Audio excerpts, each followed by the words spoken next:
This conference will now be last recorded.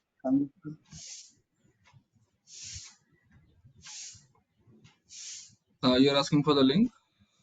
Yeah. Okay.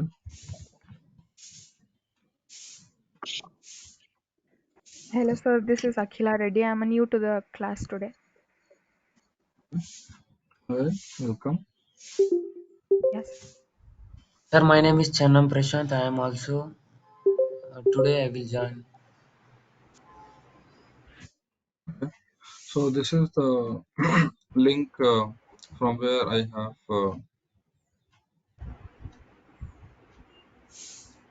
downloaded.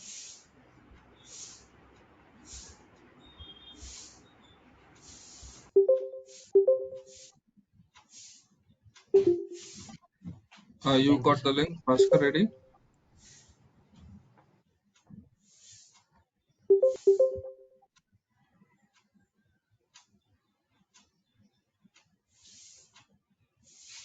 Bhaskar, you got the link?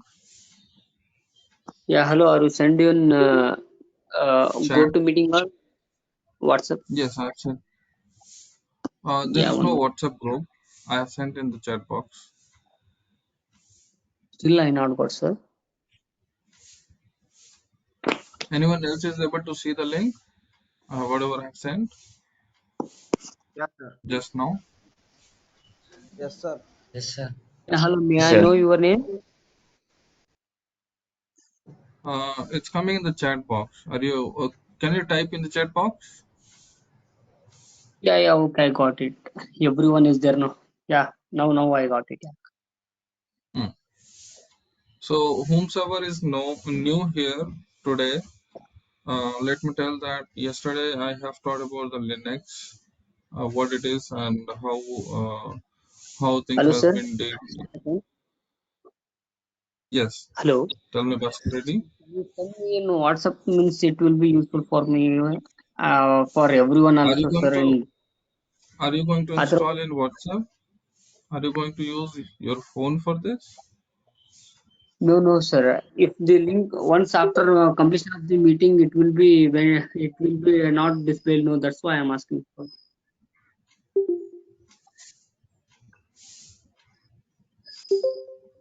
Sir, for So Linux there are based 2 hours, man. is there? You can copy the link. Yeah, yeah, okay, sir. It's not I'm going to end the meeting just within 1 or 2 minutes or 5 minutes so that you cannot copy. Yeah, It's going okay, to sir. be for Thank you. 2 hours. Yeah, sure. Yeah, so Okay, sir. I was saying that whomsoever is new today, they can download VirtualBox or any virtual machine software and this ISO. What we are going to do is we are going to install a virtual machine software, and on the top of that we are going to use we are going to use an guest operating system. So whomsoever is new, if they will have any doubt, you can ask me there, or probably post class we can discuss what are all things you understood or you don't you haven't understood. Okay. Sir, sir, Yes. sir, there is any other group you created for Linux training batch? No, this is the group for Linux DevOps, Linux admin and DevOps training. Yeah, sir. You shared link in Linux new Linux group 2022. You created first group. In that group, 170 members are there. WhatsApp group. There is no WhatsApp group. There is no WhatsApp group. Okay, sir. So every day same link for meeting.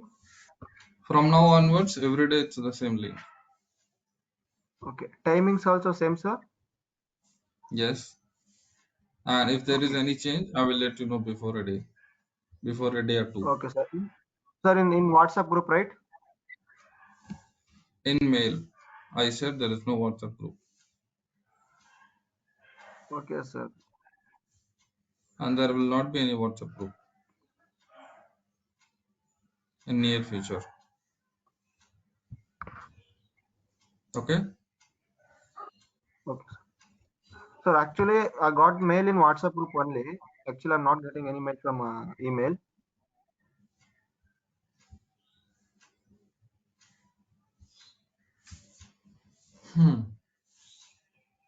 You're Yes, sir. not getting mail in email.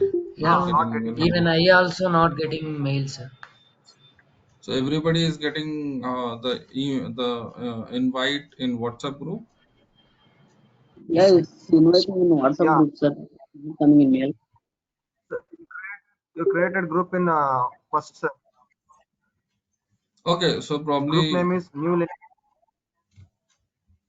yeah, tell me what is the group name. New Linux Group 2022. Okay, no problem. I'll check how the invite used to send with a team member, and then I will let you know. Yeah, okay, sir. Okay, how the invite is sent, and invite goes to either a WhatsApp group or to an email ID. I'm not sure right now. So I'll check with the team member, and then I will let you know. Okay, sir.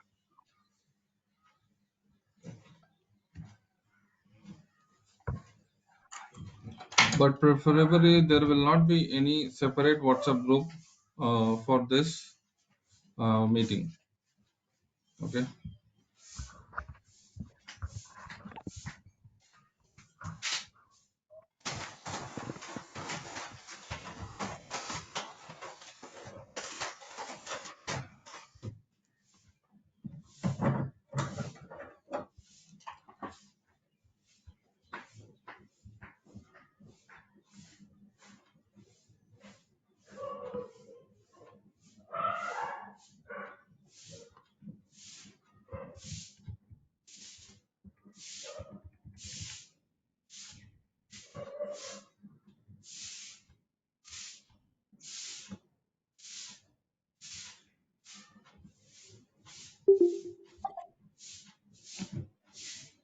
I'm trying to Good join morning, from my sir. desktop.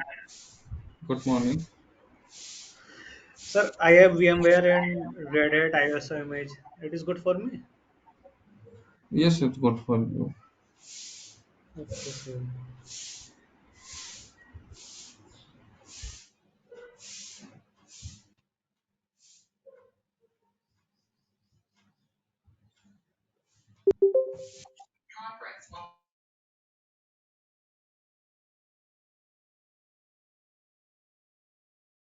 I'm audible to everyone, correct?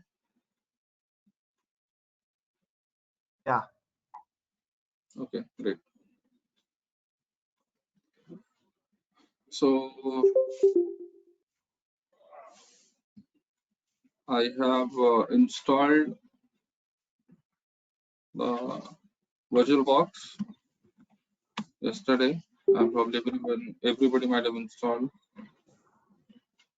So today we will see how I'm going to install operating system in VirtualBox.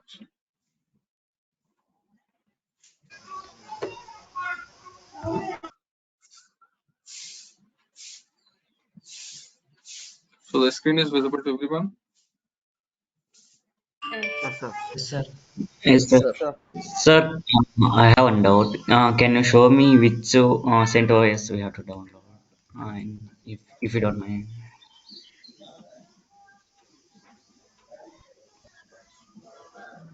Centos, Centos 6 or 7? What was that? 6 or 7, sir. Okay, sir. 7, sir. Centos 7.9, yeah. Yeah.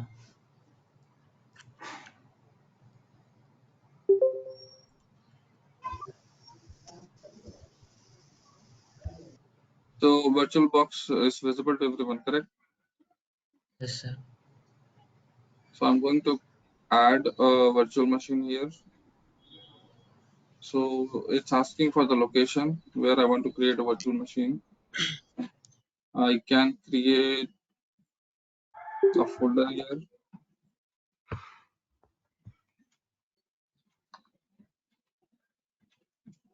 name VM,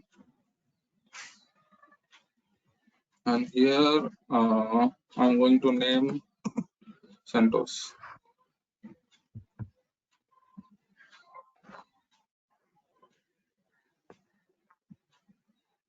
Okay, I think I should have been given folder itself.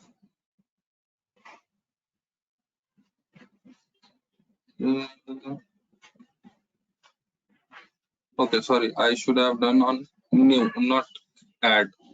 Admin, like I want virtual machine is already existing and I'm trying to add. Actually, I'm supposed to create a new virtual machine.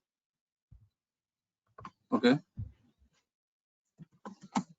So I have given name as Centos, and here let's see Centos is there or not. If not, then we'll select the Red Hat itself, 64-bit. Okay, let's say other Linux 64-bit, no problem. And it's going to be saved here, C drive, user, and header, and VirtualBox VMs. I'll do next. The memory I'm going to give here is 1 GB, 1024 MB.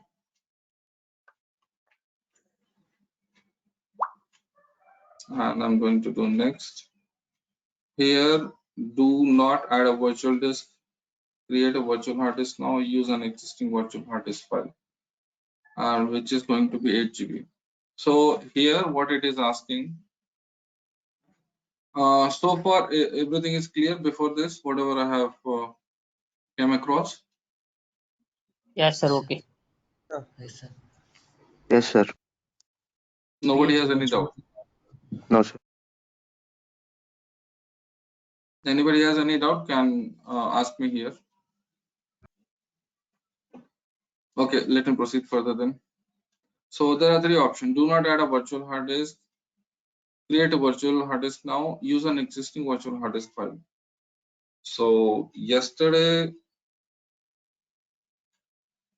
what I have told is in that particular diagram that we will have host operating system, and what are all things. The host operating system is having it. Everything is going to be get virtualized, and it has to be with the guest operating system as well. So here we are going to create a guest operating system, but before creation, it's asking for the configuration. What are all things we want, and what could be the configuration of that particular resource. So same thing here, create a virtual hard disk. I want to create a virtual hard disk or not, or a hard disk is already present somewhere and I want to use that. Suppose a new system is there, and if you want to install an ISO in there, then definitely we need a hard disk, correct? Like a new system, whenever we wanted to install any operating system, we need a hard disk as well. So similarly, if we need to choose any of these three, if hard disk is present, we can choose the third option. If hard disk we wanted to create, we can choose second, and first option is we don't want to create hard disk at this point of time. Later we might add, so for that option we can choose the first. So currently I'm using create a virtual hard disk now. Let's say creating VDI image, VHD, and VMDK. It's a three different type of images which has been supported by virtual hard disk. So suppose if anybody is asking you, do you have any VDI image? Not now. Suppose if you are working at somewhere, and if anybody is asking, do you have VDI file? It means that he is having a full virtual disk which is having an operating system. Anybody can say that do you have VHD or VMDK, but frequently used is VDI image. Okay, so it's a kind of extension which has been used by the virtual machine. Different type of extensions. So when I create after creation this this hard disk, you will be able to see the extension .vdi. So I'm leaving this to VDI and going on next. Storage on physical hard disk are dynamically allocated or fixed size. So there are two options. What does it mean?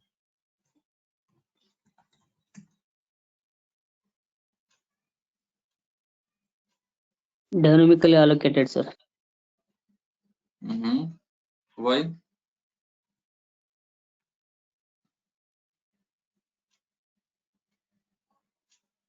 Dynamically means it's not permanent one. It's temporary base. No, it's And going to be permanent. It's going to be permanent. It is a physical hard disk is not fill up, sir. Physical hard disk are not required. It's inbuilt, sir. Come again? The physical hard disk are not required. It's an inbuilt physical hard disk, sir. Yeah, in both the cases, physical hard disk is not required. I mean, we are going to use the hard disk which is already available to us. We are not going to get any extra hard disk separated for this work. Either I choose first or second. First one, sir. Dynamic. Yeah, I know we are going to use dynamically allocated, but what is the difference between dynamically allocated and fixed size? May I know that? That's my Dynamically, question. sir, we can change the space, sir. We can change what? Space. If we need additional space, we can change, sir. But fixed means it fixes only specific one storage, sir. No, that's not correct. Anybody else?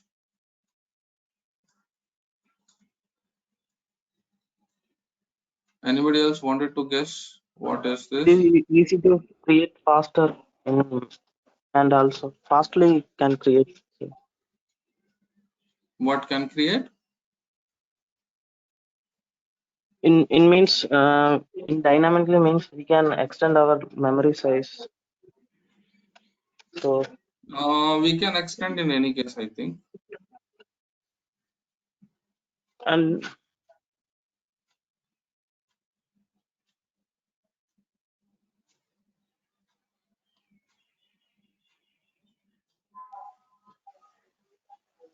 Hello. Yes. Sir, dynamically means in hard disk it takes in fixed means in hard disk VMware takes fixed space, sir. In dynamically means what we require that much amount is disk space we can. Come again. What we require? Disk is? In fixed means VMware virtual takes it fixed amount of space, sir, in our disk. Dynamically means what we need that much of amount the disk, VMware virtual box will take. Yes, correct.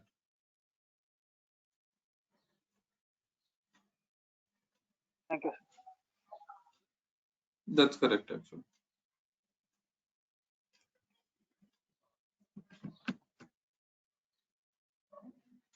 So I wanted to create a diagram to show.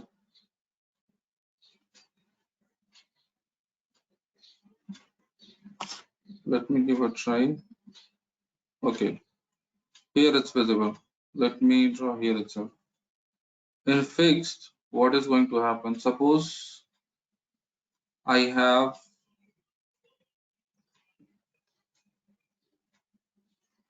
this is 500 GB of hard disk. Okay, suppose this is 500 GB, and I'm going to allocate 10 GB for this virtual machine, or 20 GB. Let's say 20 GB I'm going to allocate for this virtual machine.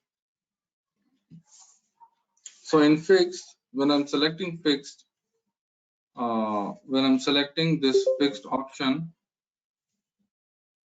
what it's going to do is it's going to allocate 20 GB and reserve the space. Whatever you are going to use, it will allocate here. Whatever you are going to use, it's going to allocate again. It's going to utilize again. So it has reserved the 20 GB space out of your 500 GB. So now your Windows will see that only leftover space, that is 480 GB. Okay. This is what is going to happen when we are going to use fixed size. But in dynamically allocated, suppose I'm using dynamically allocated and I am having a 500 GB of disk. In that case, suppose my hard disk, suppose my operating system, virtual operating system, whatever I'm installing, I'm giving for 20 GB. Even though I'm giving for 20 GB, it's not going to reserve 20 GB space. It's suppose installation took 5 GB, so it's going to take only 5 GB.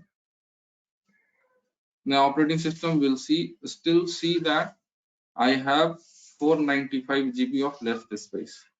Okay, and I have installed suppose some more software, and my space has been grown more 4 GB or maybe more 5 GB. So it became now 10 GB. Now that 10 GB will come from this 500 GB of the host hard disk. Now 10 GB has been utilized, so it will reserve 10 GB here in dynamically allocated, and the leftover space will be for us 490 GB. Similarly, as much as I'm going to allocate space here, it's going to be get reduced from the operating system, from the host operating system hard disk. And when I was using fixed, it's going to allocate one time and it's going to utilize that. Let me explain again. Fixed size means, suppose I'm using 50 GB. In fixed size, it's going to subtract the 50 GB and only 450 GB is going to be left over with the operating system, and 50 GB it will allocate for this virtual machine. And after allocating 50 GB, it's going to utilize whatever it's getting utilized by the operating system after installation. And in dynamically allocated, it will not reserve the 50 GB space. It will reserve the only space whatever is getting used at that time.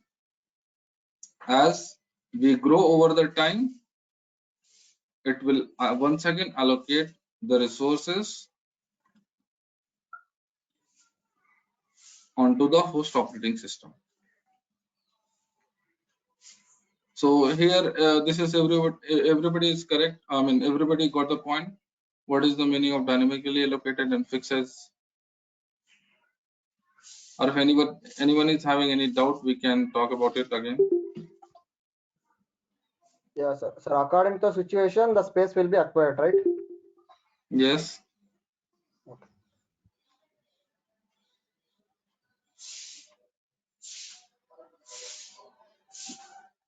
Anybody has any doubt here?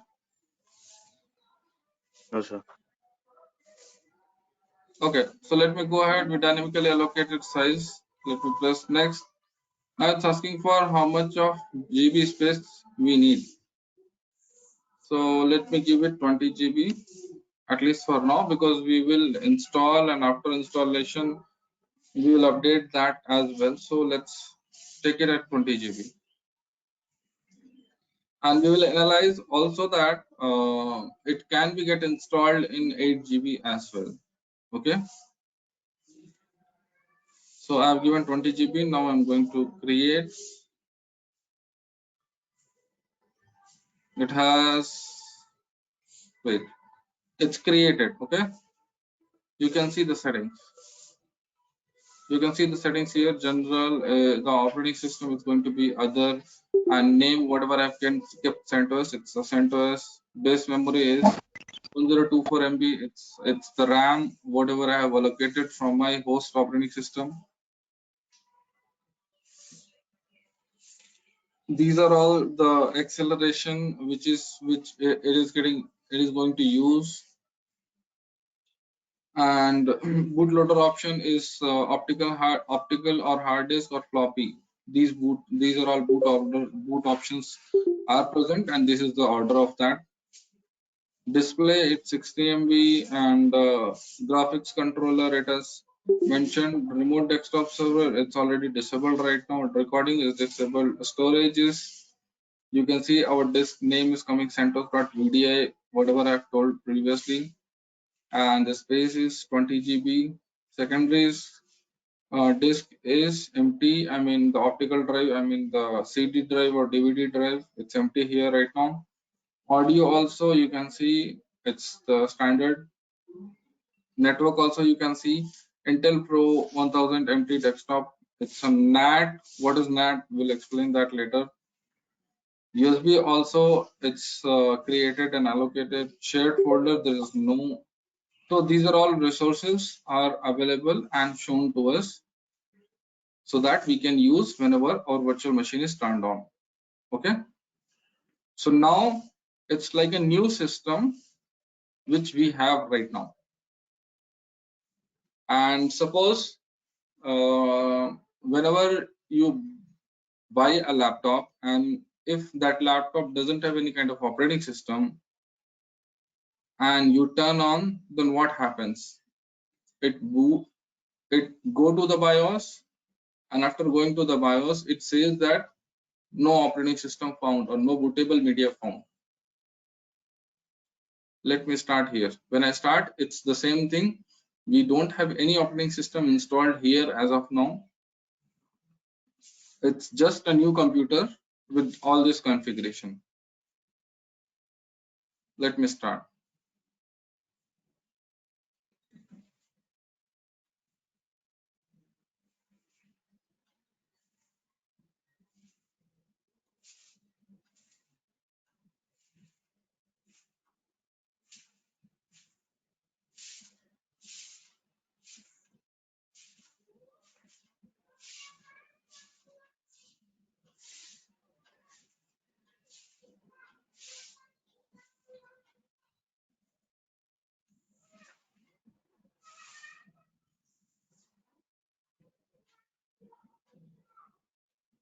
Select the startup disk.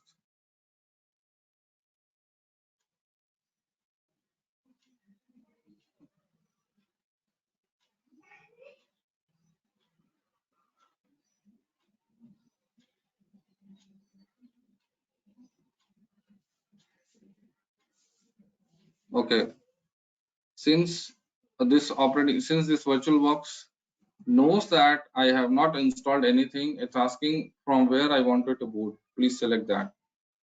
Either it's a physical optical disk which is having an ISO image, or from anywhere wherever the virtual machine is. So it's directly asking me. I have cancelled it. Now it's turning on. You'll be able to see fatal error, no bootable medium found, system halted. Got it? So now what I'm going to do is I need to install the operating system here. Anybody has any doubt so far till this point?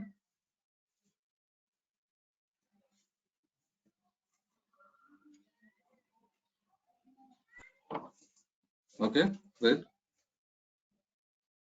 So I'm going to close this one. Power of the machine. Okay. What I'm going to do now is I'm going to go in settings, and I'm going to give the ISO whatever I have downloaded. I'll go in storage. This is the empty. Live CD or DVD I will select, and this is the option. Choose a disk file. In downloads it must be there. This is the folder. This is the file Centos 7 and the location. Now if I click OK, the ISO is going to get attached with this virtual machine. It has not started installing right now. You can see the name also.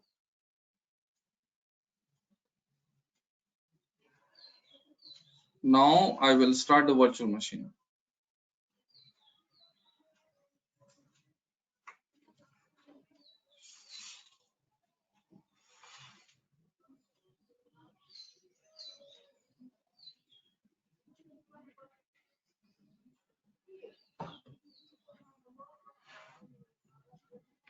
You can see it's booted from the disk.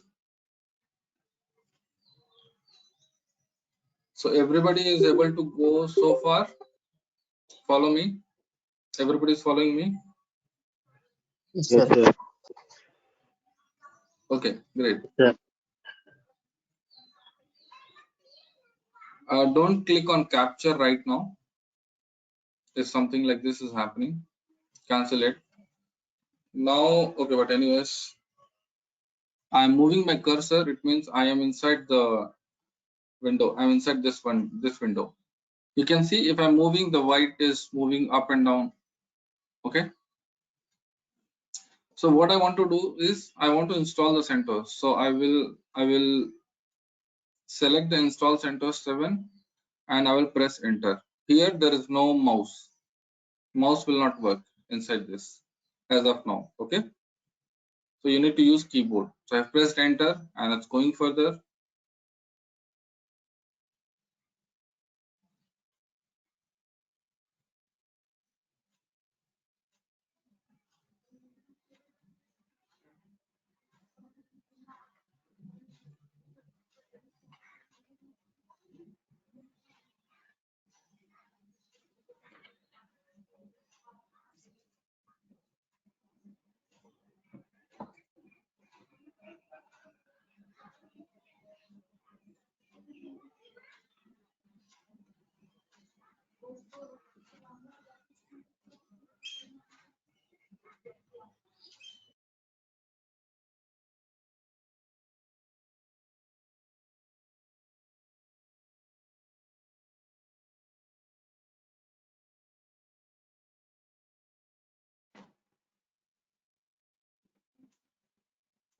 So how many people are here who are installing parallel to me? May I know that?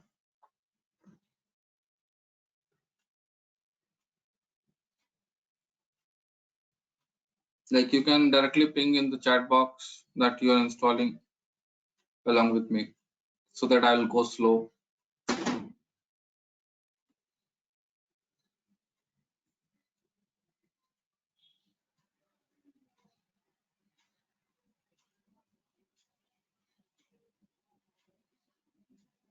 Hello, am I audible?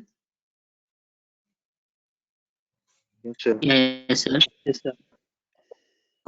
So I'm asking like if nobody is doing, then probably I can proceed further a bit more faster than slowly I'm doing right now.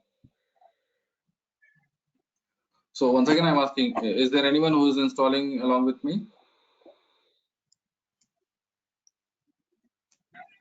If no reply, then I can proceed further. No, sir. I'm also having a Windows operating system, Sunil,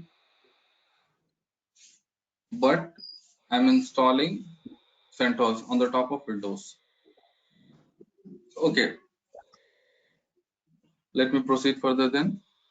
Here we can say this English, United States or India, anything is fine. Let me say this. It's just a keyboard type. Let me press continue.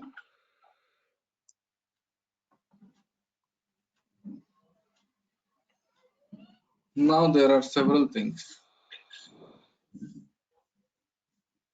Here the UI has become so easy right now. Previously it used to be a bit more complex, I can say, because all the things here you are able to see uh, as a dashboard right now. Previously it used to come one by one and you need to configure all the things in older version of CentOS or Red Hat or any operating system.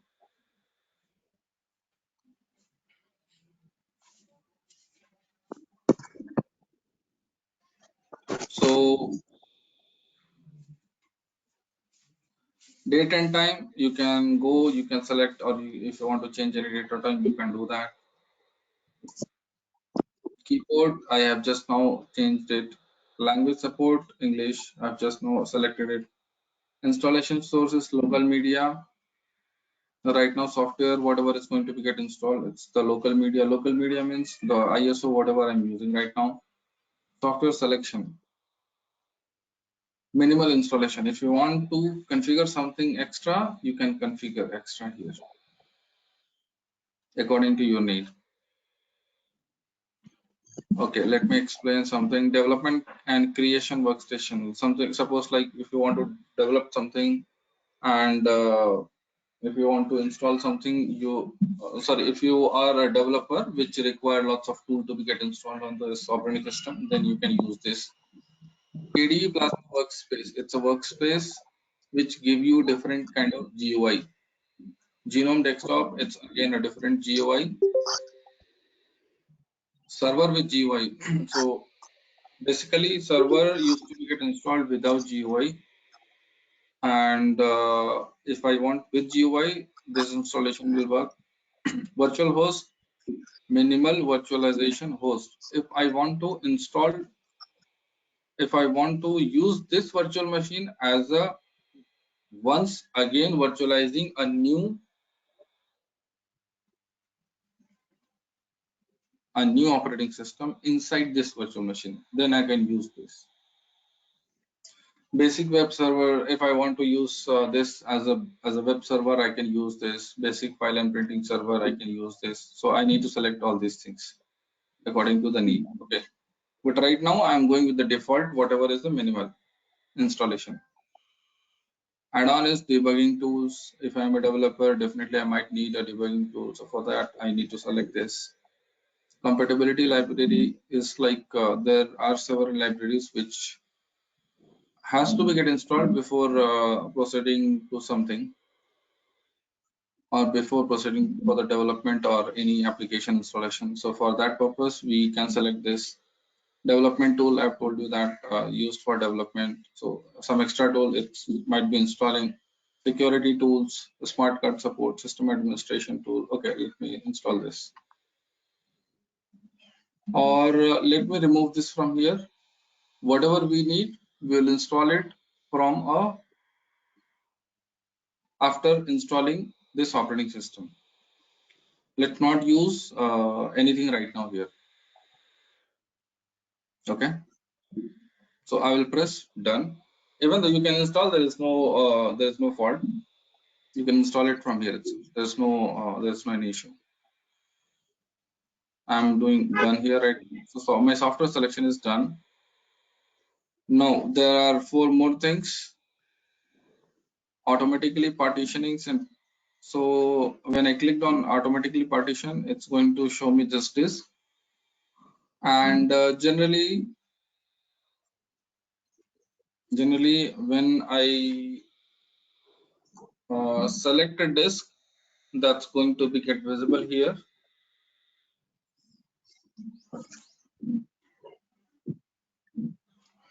And the size is going to be get visible. SDA, it's a name of this particular hard disk inside this Linux operating system. SDA, once again I repeat, SDA is a name of this hard disk inside this virtual machine. So generally in Linux operating system, the hard disk used to be named as SDA, SDA1, SDA2, SDA3, SDA4. Suppose it has 5 partitions, so it will be named as from 1 to 5.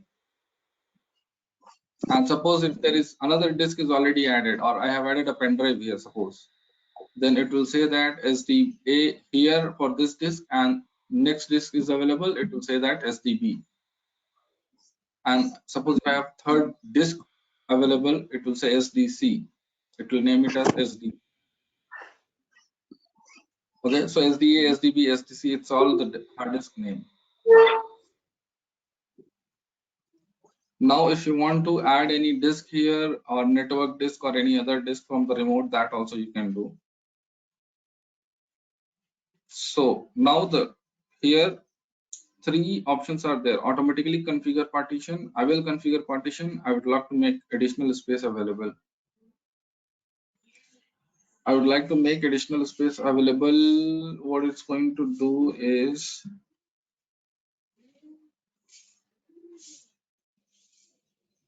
okay, let's select and leave it right now. We'll see from where it's going to give me the space. Okay.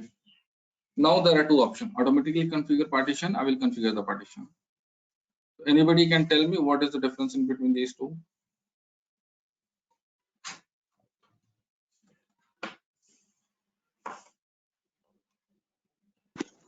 We will configure the configure partition according to our need. We will give the swap partition, boot partition, and root partition.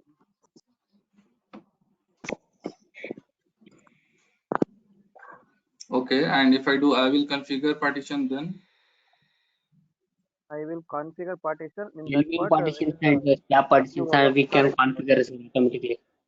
one by one, sir, please. According to our need, we will give the partition, sir. Like if I want Okay. a 10 GB root partition, I will give 10 GB. If I want 4 GB swap partition, I will give 4 GB, like that.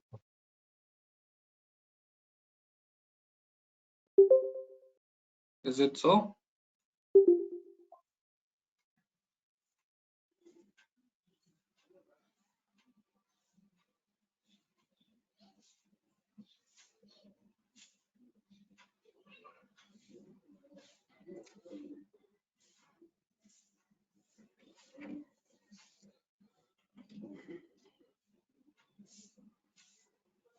Okay. Yes, you are correct, but partially. There are a directory as what's your name, sir? PC. To me, it Komal, shows PC. Huh? Pardon? Komal, Govind. Komal. Komal. Okay, fine. Yes, so Komal has rightly mentioned that there are 2 things, like one is it's going to automatically allocate the space, and in I will configure partition, we are supposed to give the space. Let me explain a bit more. Whenever we are installing a Linux operating system, we need to have at least minimum 2 partition. One is boot, another is root. So what does it mean? Boot is a partition from where it's going to boot from where our bootloader is there, and that bootloader part is going to start the operating system. That's one thing. Second thing is root. Root is where it's going to install the whole file system. What does it mean by the whole file system? So in normal Windows, we can say that operating system is getting installed. In normal Linux, we used to say that it's a file system where the operating system is going to install. Let me open the paint here.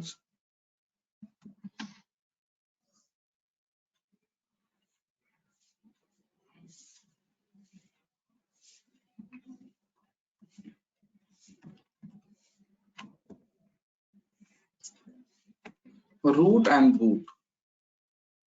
This is the 2 minimum partition which is required.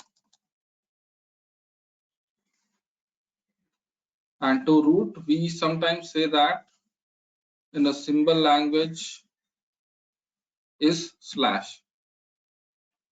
I'll tell you what is the meaning of root is slash. What is the meaning of that? Okay. Here root means root file system. Actually, it's not root directory. Root file system. Root file system means where my complete file is going to be get installed, or my complete file is going to be get created. When I say complete file, it means the full operating system. In Linux, yesterday I mentioned in Linux everything is operating system. Oh, sorry, everything is file in Linux operating system. So when I say root, it means the location where all the files is going to be get saved or installed at this point of time. That's my context. In near future, I will tell that there is a root user also and root folder also. Please don't get confused with that root folder with this root file system. Okay. So we need two minimum partition, root file system and boot file system. So for now, let me proceed with the automatic configure partition. And after finishing the automatic, we will once again repeat the same thing, and I will configure partitioning. So at that time, we will do the manual partition, and we will see how things are happening.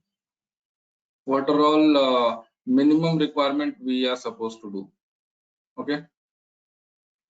And at that time only, I will explain what is called swap, because at that time we might need to add the swap as well. But even though if we don't add it, it should proceed. I think we'll see at that time. So currently I'm proceeding with automatically configuring partition, and I'd like to make additional space available. And this is the third option. Option is encryption. Encrypt my data.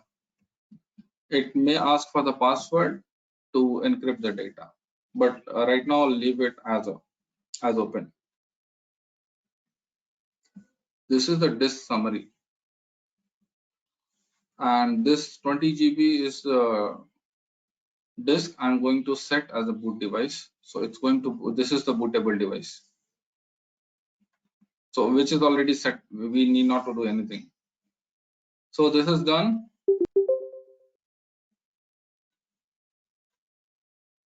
No disk selected, please select the list one distance. Okay, yeah.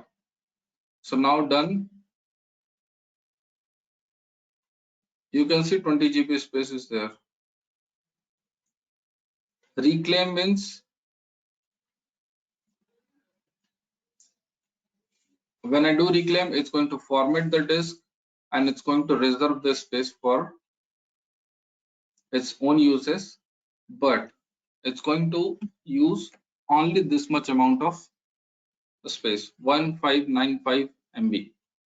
So your whatever Linux we are going to install, it's going to utilize only 1.5 GB. You are able to see that how much less space this Linux is going to need. And if you suppose if you are installing any Windows, it might have taken maybe more than 5 GB or around 10 GB also. I'm not sure. Okay. So I'm going to do reclaim the space. And now where this installation destination was coming at before this, it was coming as exclamation mark. Now it's okay. There's no question. We need not to do. It's already set.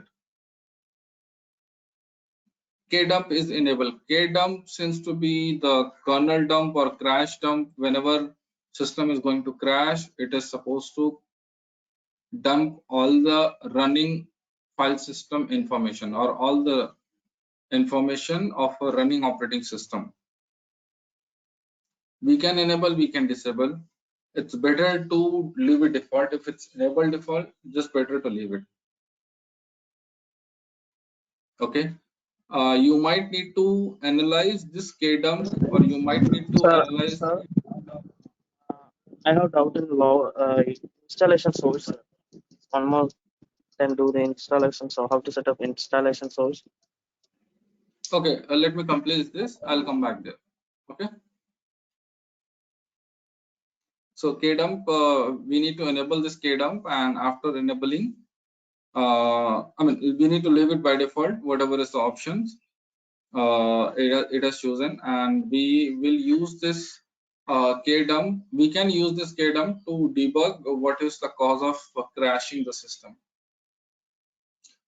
Network and hostname, let's say by default it's taken Ethernet, and the name In Windows, what is the name of Ethernet? Can you guess? Like LAN or Wi-Fi? It used to be like that. But here the Ethernet name is ENP0S3. It's the by default name which Linux system assigned to it. Okay, I'm marking as done. And then security policy. I am not assigning any security policy right now. So this is also left open. Now I will install the begin installation. But before that, I wanted to ask if anybody is having any kind of doubt. Yes, someone was asking something. Please go ahead.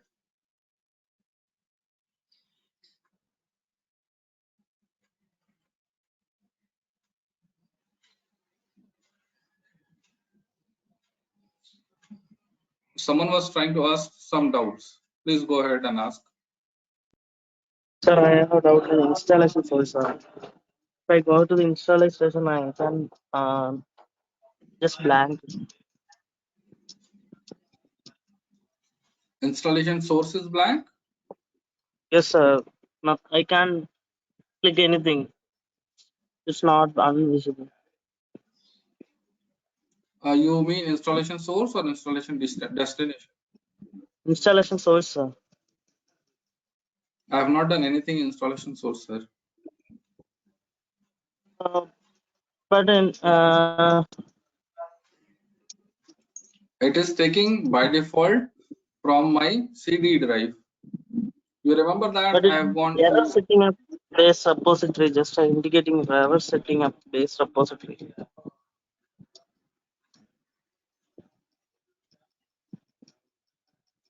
yes. So by default, the base repository, it picks up from the ISO whatever we are giving. Okay. But that indicate the error, sir. Installation sources error setting up base repository it indicated.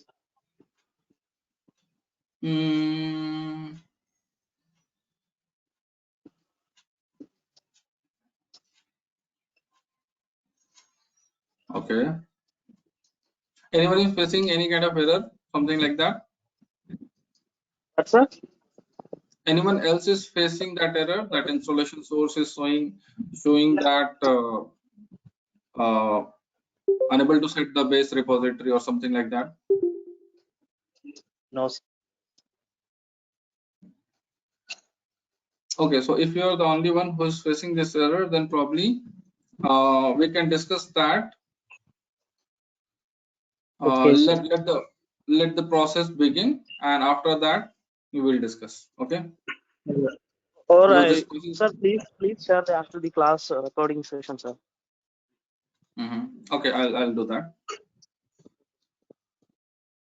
So let me begin the installation.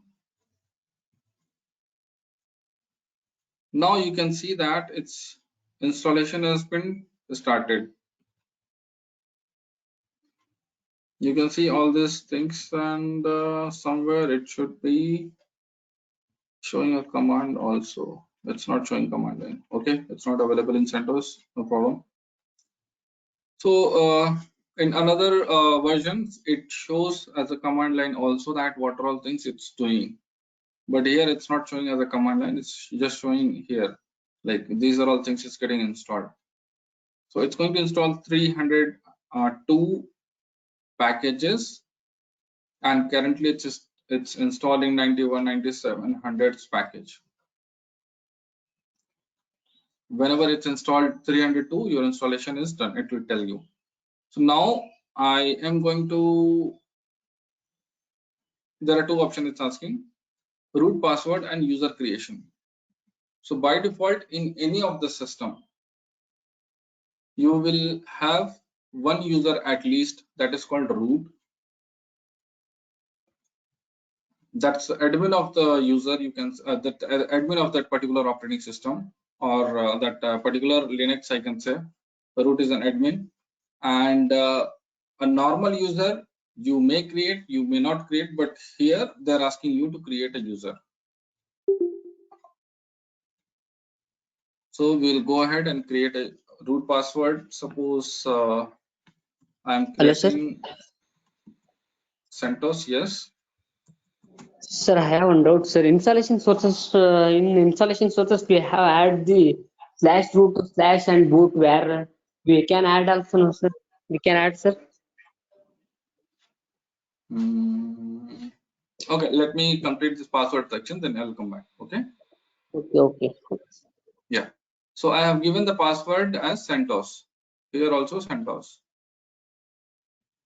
Done.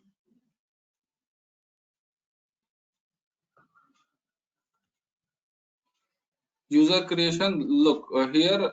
It did not ask for user. That is not in compulsion.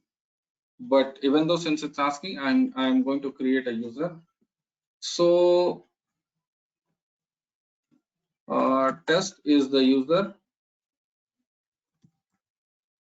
and test is the username also. Make this user add administrator. In normal Linux, in normal Windows, what we see is there is an admin account and there is a normal account. Generally, if you buy a PC or any laptop and if you log in, that account itself is going to be the administrator account. Okay. And if you're working in an organization, then you will not have the login password or the user password. You will not have the admin access actually. Whatever the login access you might have been given, it's a normal user access. So similarly, here also it's asking for to create a user, and while creation, do I want to create this as an administrator? If yes, it will have an admin rights. If no, it will not have admin rights. So let's say make this user an administrator right now. And password, I'm giving Centos, again Centos. It's showing me warning the password is weak, but let's say done for now. I don't want to give complex. So I think the 302 but all the packages are done here right now, and it's setting up the system to boot. So let's see when it's complete the installation, it will tell us. Yes, someone was asking the doubt. What was that? Sir, in installation source only we can add the root, sir, slash home slash where. Slash root slash where is not the installation source. Installation source is a file from where you want to install your operating system. Yeah, okay, sir. So currently in our case, we are having an ISO. Okay. So currently I am on Windows laptop, and which tells me either my ISO can be in downloads or documents or anywhere it can be. Suppose if you are sitting on Linux system, in your case it can be slash user slash slash home slash username slash downloads or slash documents. Yeah, yes, sir. Exactly. In Linux part, we will do in source installation source only, sir. That's why I'm asking. Yeah. So you got the answer, or you are still in doubt? Yeah, I got the answer, sir. Okay, great. Anyone is having any kind of doubt so far? Sir, in my system, I installed VMware and rhel 8. Install VMware and rhel 8. I'm already have. rhel. Okay. Okay, can I continue with that only? What do you want to send? Sir, can I continue with the VMware and rhel 8 only, or I want to download Centos? Because both are same. Yes, both are same, sir. But you might need to change the repository later. Yes, sir. Sir, one Actually, more I thing. already connected Wait. repository. Yeah, say it, Kumar. I already created the local repository, everything. So now it's working. Yeah. Okay, but, then proceed. Then proceed with the installation. If you know how to create the repository and how to access that, then no problem. Go ahead with the rhel installation itself. Okay. Already I have, sir. Already I installed. Okay, great. Hello, sir. Then please, wait, man, please. Then look over what are all things I'm saying here, and if you have any doubt, please you can ask. Okay. Hello, sir. Yes, go ahead, sir. Sir, I'm installed VMware and RHL 8.5. This softwares and all, sir. Repository also I'm installed, sir.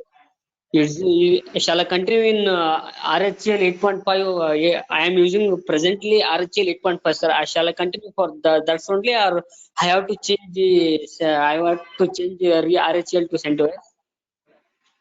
If that's what I have replied. If you are listening, what I'm replying. If you are going to listen others' question as well, you may find your answers as well. Just now Yeah, I okay, have replied. Another person asked that he is having a rhel, whether he wanted to continue, he need to continue, or he also need to download the Centos.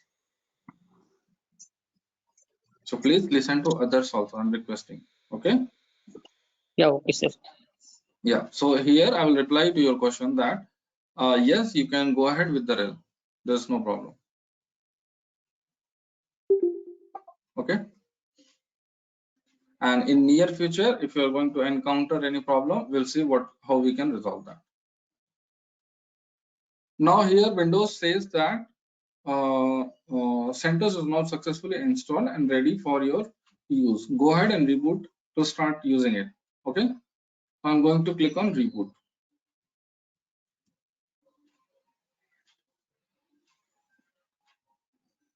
Now it's rebooting.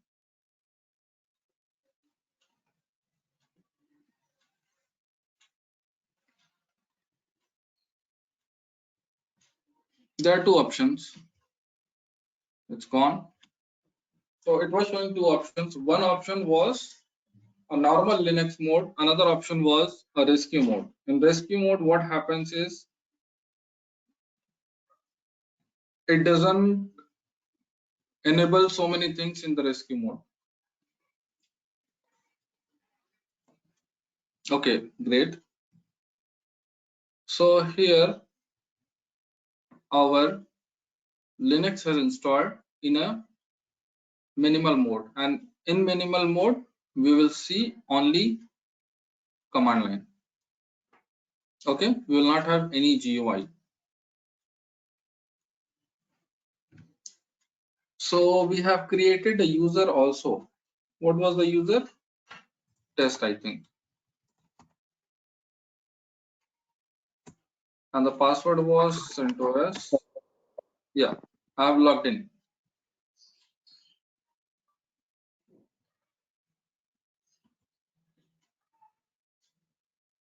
So it's visible to everyone that I have logged in here.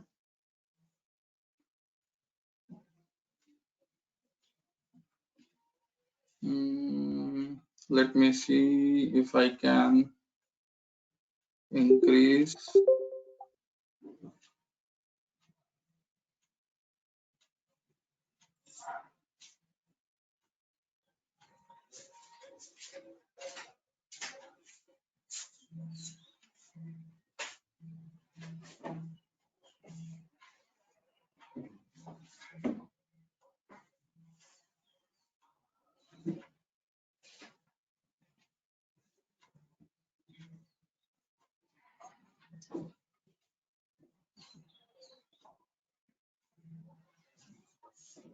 No, it's okay. I think it's a little bit big right now.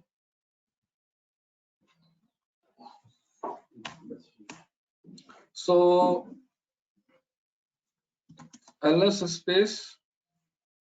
Okay, let me give ls. ls means normal list command. pwd is checking the directory where I am currently. pwd is present working directory. It will give me,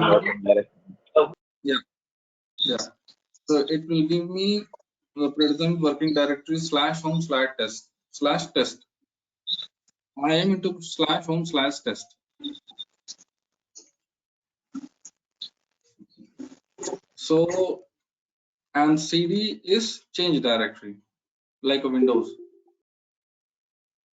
So I want to change directory from /test to /. I wanted to go to the top of the directories. Okay. Now I wanted to do ls here.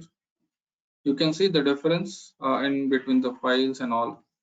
Previously it was not showing anything. It means there were nothing in the home/test directory. Now you are able to see all the things. ls-al, it's going to give the all information about the file, about the files or directory which exist into the system. Okay.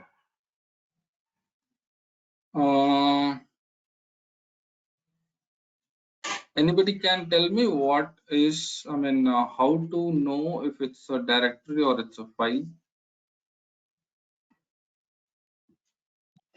The first Like character. checking long list and short list. By One by using long one. list and short list. Come again, sorry. So which By one using is long list starting and short from list. D? It's a directory. Yeah, Numan, it's correct. Okay, so everybody is saying the same thing. Okay, good. Yeah, so we can see, let me see the pointer if it's working.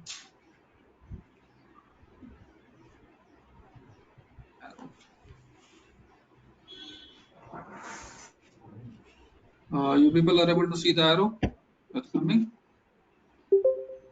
Yes, sir. Great. So here you can see the D. Okay, it's directory, it's directory. I'll tell you what is the meaning of dot and dot dot. L, I will tell you what is the meaning of that. D, again directory, D, again directory. If it's a file, it will be normal hyphen.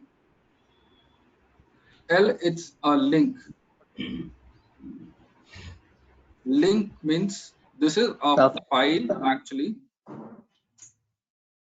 Sorry, this is a file bin which has been linked to this file /user/bin.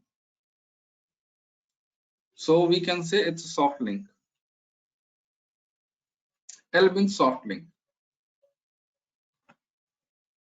Okay. And similarly, lib is also a soft link. Lib64 is also a soft link. Sbin is also a soft link. So actually, file is at some other place, and we have a link here in this folder in /root. We will see also in near future that how to create this link.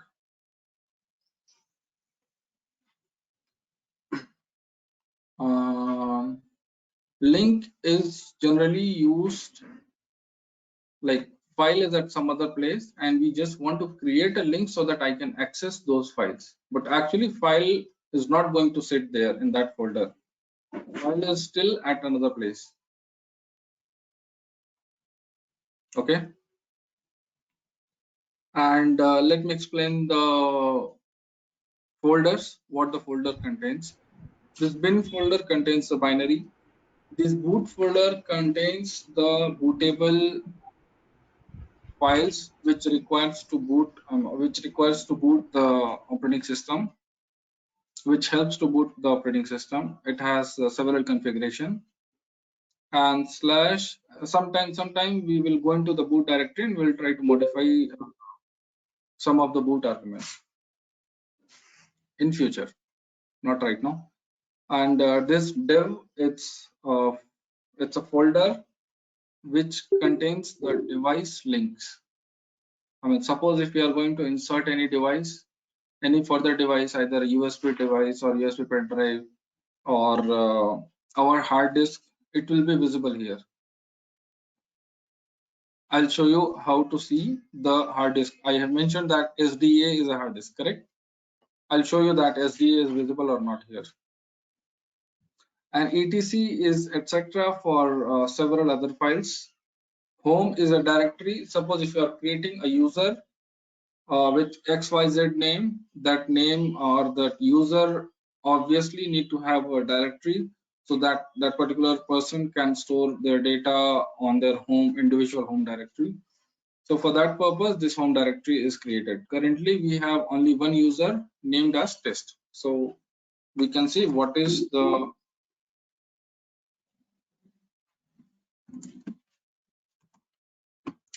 content of this. You can see there is only one user test, correct? So that is the only user currently available present. So that's why it will have only one directory test. And lib, it's a library, and lib64, it's a 64 based library, 64 bit based library. Media is media file. Let's see what is in media. I think it's empty file. Oh, pardon? The empty directory we can use for we can use it for a different purpose. We'll see that later.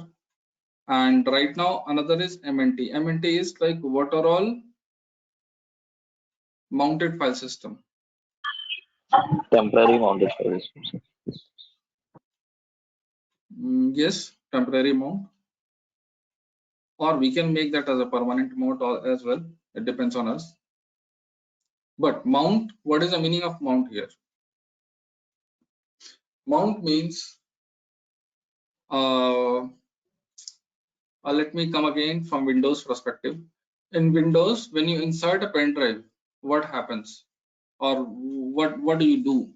You insert a pen drive, and suppose if there is some data in pen drive, you'll go to the my computer and you'll refresh the my computer. In most or best case, it will highlight a new drive, and you will double click on the drive and it will show the data.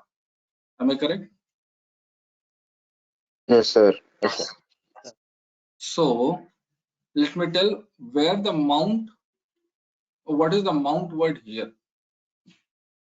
When you connect the pen drive, sometimes without refresh also your new drive is coming, and sometimes you might need to refresh so that new drive can come. Okay, at that time your Windows is automatically mounting your pen drive into your system. So mount is an operation, or it's an step which gives you feasibility to access the files. I mean, after mounting you can access. Without mounting you cannot access your files. So here each and every step you will need to do step by step. I mean, sorry, each and everything you will need to do step by step. Here also, in some cases, or in most of the cases, I can say it will happen automatically. Like suppose if I am inserting a pen drive, it will automatically pop up and open my computer or something like that. But when I go to this /mnt directory, it will show me that name. What is the location it is mounted and what is the name of the device it is mounted. There's nothing is mounted right now. Okay, so it's not showing anything. And if you guys have anything, you can insert your pen drive and see. You can do the ls/mnt/. You will be able to see that the mounted medium.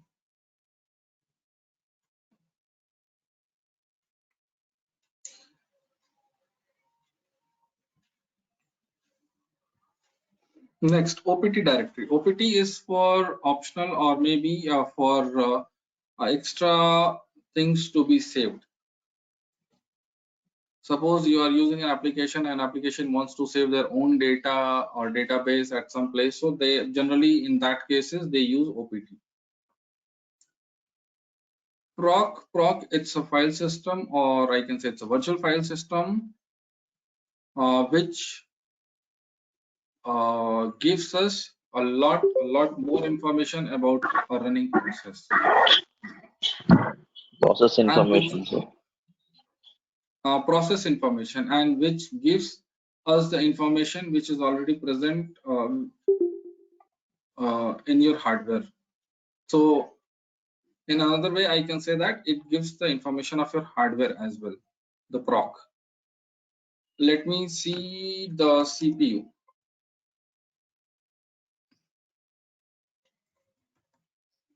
Cat, I'm using cat. Cat is a command which displays the output of a file. Okay, so I will use cat frequently. Cat proc CPU info. It gives me the CPU. I'm just showing this as an example that proc can have most of your hardware information and as well as process information. What all process it's running. CPU info, you can see that it has only one processor and it's Intel and CPU family 6, model 140, 11th generation i7 processor, so 3 gigahertz, and all these information you will be able to see here. Okay.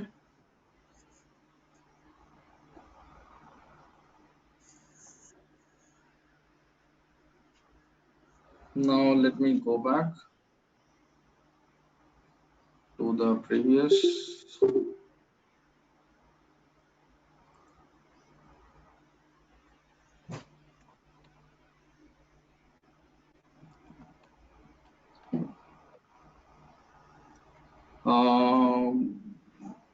We can say that we can see some more information, not only CPU info, process information, and RAM information, interrupt information. There are so many things there.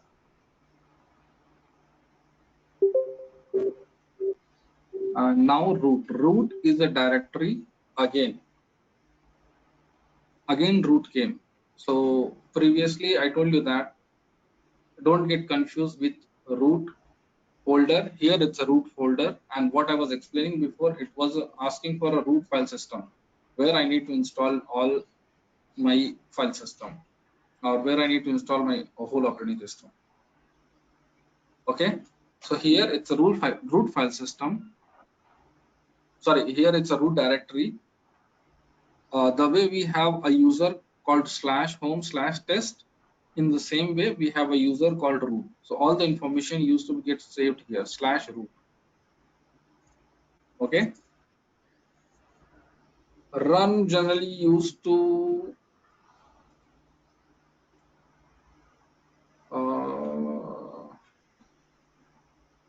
not sure what it is used for. Let's see. Oh, there are so many things. What network manager is showing here? Runtime. Oh, there is Runtime information, sir. Looks like.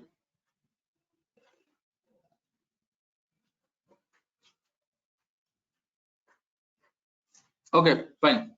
So run gives us the information. Thank you for letting me know.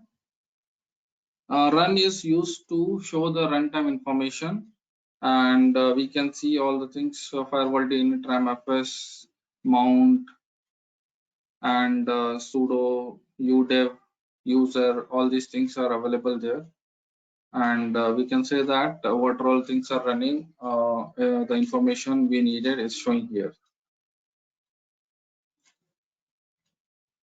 Sbin, it's again a binary directory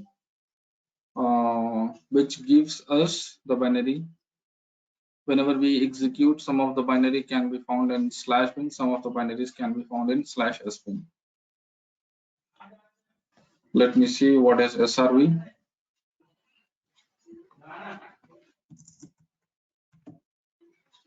There's nothing. I need to check SRV. What is it used for? Because I have never used it, and I have never seen getting used also. Service related. Yeah. Service. Okay, maybe. So Maybe, but I have never seen getting used, so I don't know actually. Okay, maybe service or resource related, maybe, and I don't know. I'm not sure. Maybe server. Pardon?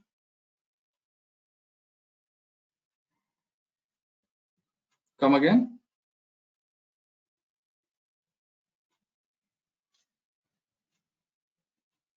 Okay. Let me It go could ahead. be service or server, sir. It could be service or server. Okay, it could be service or server. No problem. We'll proceed.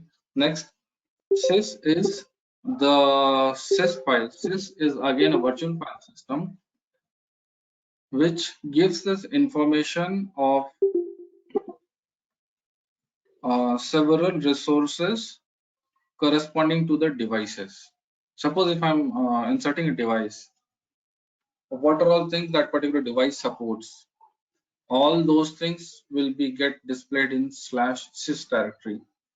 What are all hardware I have present, that will be get displayed in /sys directory. I mean the attributes of the hardware. Suppose any hardware I have inserted, it supports power management. Then the power management file will be get created inside the sys. But sys, inside sys also there are several directories.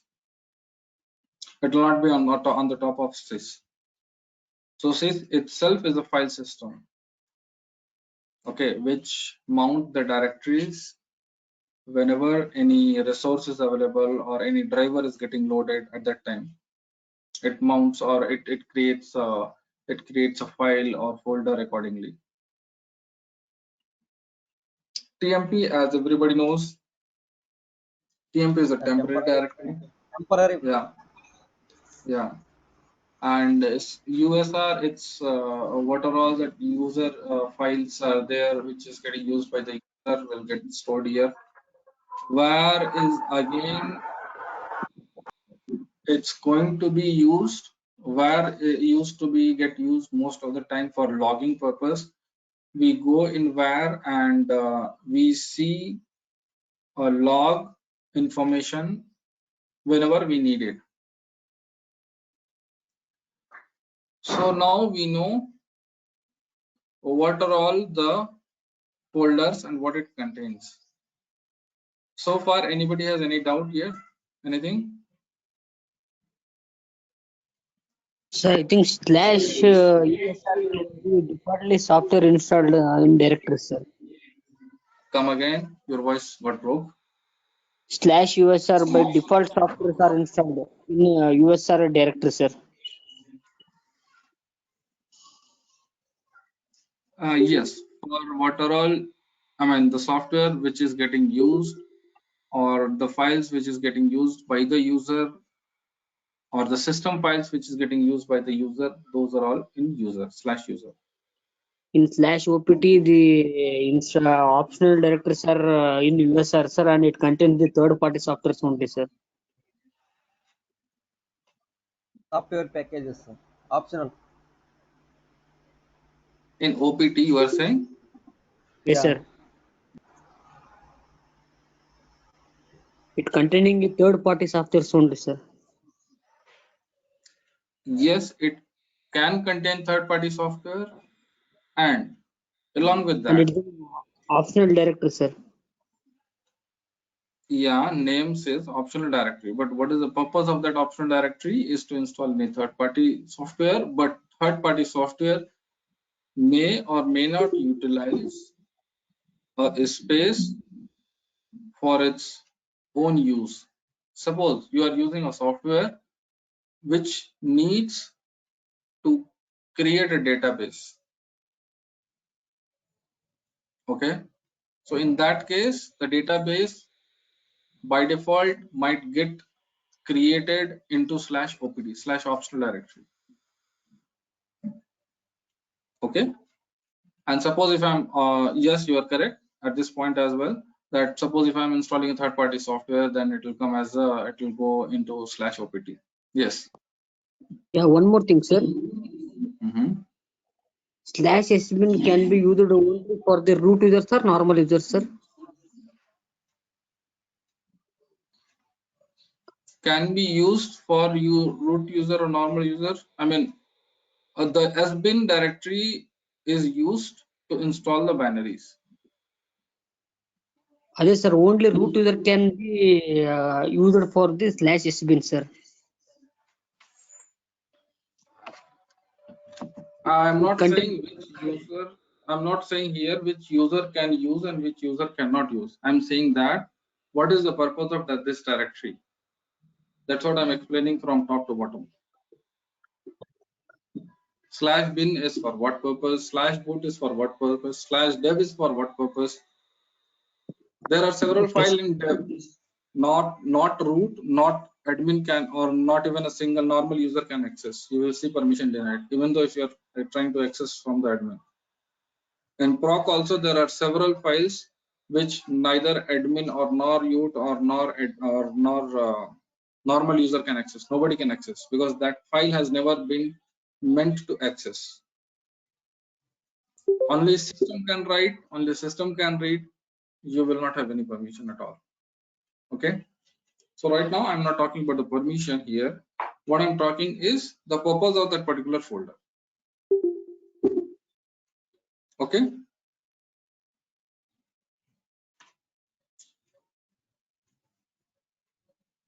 Clear? Anybody has any doubt here? So far, what are all things I have explained?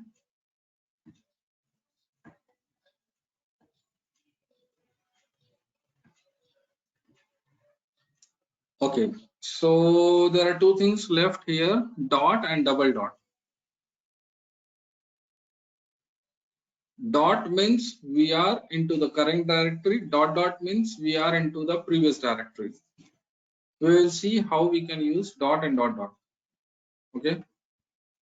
And 17th May is the date on which 17 and 11 April is the date on which this file has been created. Okay. Today is 17th May. Okay. So all these files has been created. 11 April is the date on which the ISO might have been get created. So these are all the folders which is already present when the ISO has been created.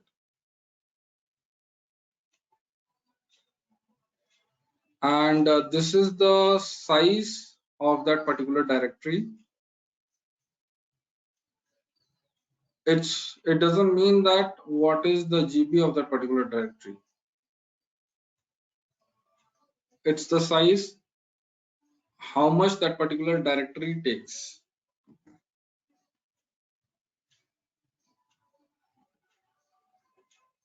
And this is the user and owner.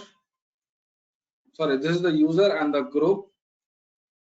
Root is the group, root is the user. We'll talk about that also. What is called group and what is called user. And 17, what it could be. That one is the hard link, sir. Hard link or soft link? Links. Hard links. That's hard link, but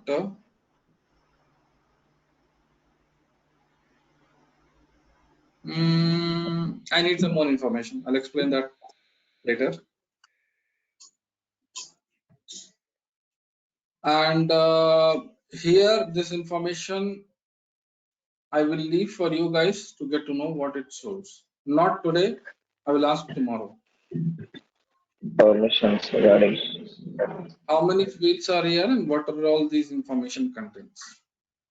So this is a homework or assignment for you guys to come back with this information by tomorrow. Okay? So that is for tomorrow, sir, please.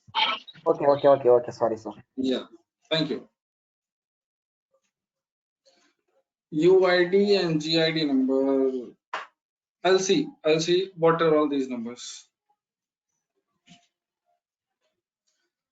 So so far anybody has any doubt in this? What are all things I've explained?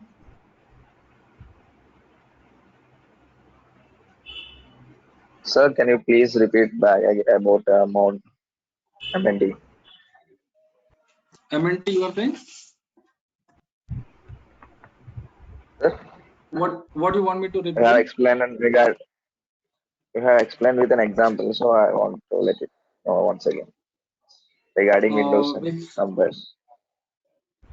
I meant this in mount bound. okay, bound. Okay, yeah, sure.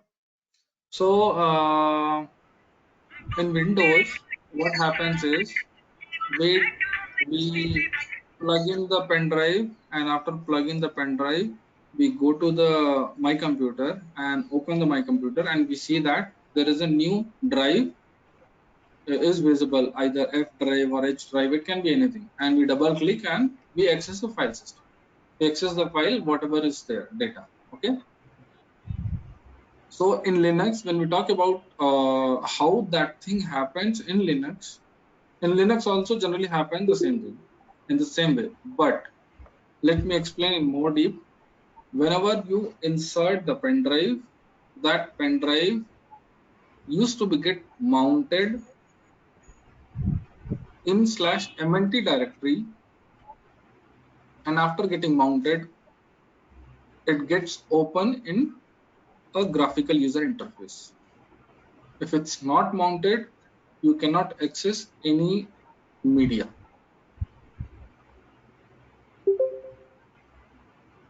Either it's a pen drive or it's a hard disk, or it's a network mapped device. If it's not mounted, you cannot access that. So for accessing, you have to mount it. Either it gets by default mounted. If it's not getting by default mounted, then you need to mount it. There is a command also for that. We'll see that further. Okay. I hope I replied your question.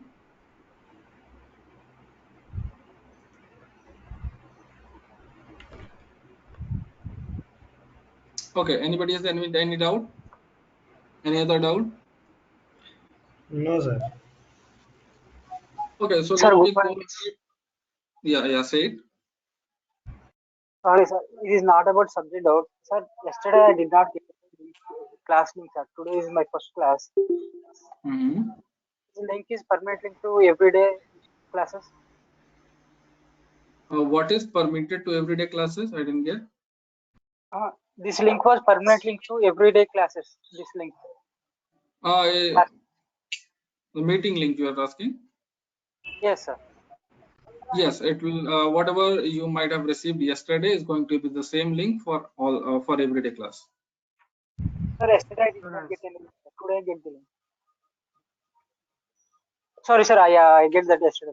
Okay, I get it. Okay. So anybody has any doubt? So actually, I'm getting through WhatsApp only, not email. So I'm not updated SmartBrains applications because it's not taking submission in website. Okay, I'll get back after checking with the team that what is the medium they are using to share the links. Okay. So actually, in WhatsApp group, Arpit Jain, he's admin, so he shared that links here. It's okay, sir. I'm saying let me check first with the Sir? team, then I will get back to you. Okay, Yeah. sir. Sir, I have faced the same situation, but I contacted sir that we have to upload in JPEG format. We should not exceed 2 MB. In that case, it will be uploaded. All the documents Okay. should be in JPEG format. I hope it helps somebody here who are all listening. So I'm the new to the class today. So can I get the previous classes recordings if it is present? I'm really sorry. I'm really sorry. I don't have the yesterday's recording because I have not recorded it. Okay, sir. This is the first time recording. I will share the PPT. It will not have much content, but still it's just three slides there. And if you still have some doubt, you can contact me. I'll see how I can reply your question. Okay. Okay, sir. But please be proactive. Whomsoever is having doubt, please note your doubts and come back whenever there is a doubt session, or probably whenever last 20 minutes, or maybe if more number of people I'll say more 30 minutes. Please wait.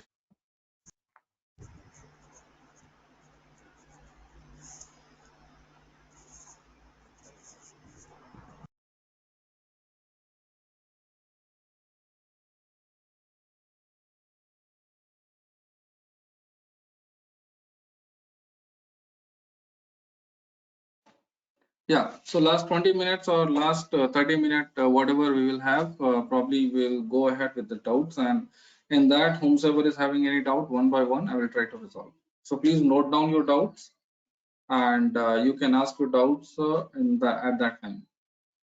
The doubt session can be before the class or can be in the last of the class or at the end of the session. Okay, so I'll try to reply your questions there, and let's see how far we can go. Okay, so anybody has any doubt? Any other query so far?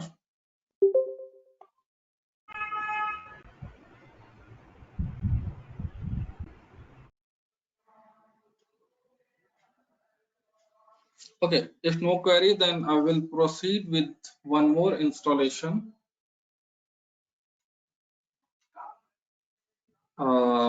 which I told you previously that I need to install it using manual as well. This time we have chosen the file system to be assigned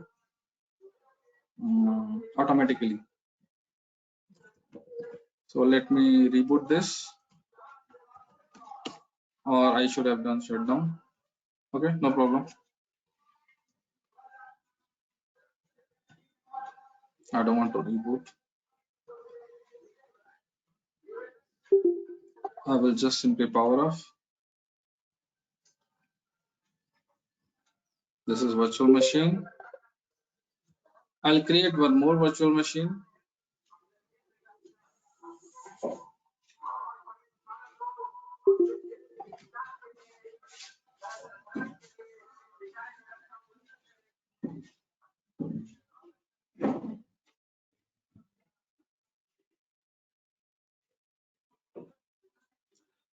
Centos 2, let's say. No, I need to create a new virtual machine. I want to create a new virtual machine, Centos 2. And it's a Linux. And it's other 64-bit system. Next. 1024. Next. VDI image, dynamically allocated. Let's say 20 GB. Create. Now I'll go to the settings in CentOS 2. I will change the everybody. I'm showing it again. So the all process is going to be the same. If anybody has any doubt at any point of time, if somebody has missed something from the previous previous installation thing, you can be get asked question here. I'm going to storage empty. I'm going to select the slide DVD CD. I'm going to select the image CentOS, and I'm going to say OK. After this, I'm going to start this virtual machine.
So here I will configure the partition.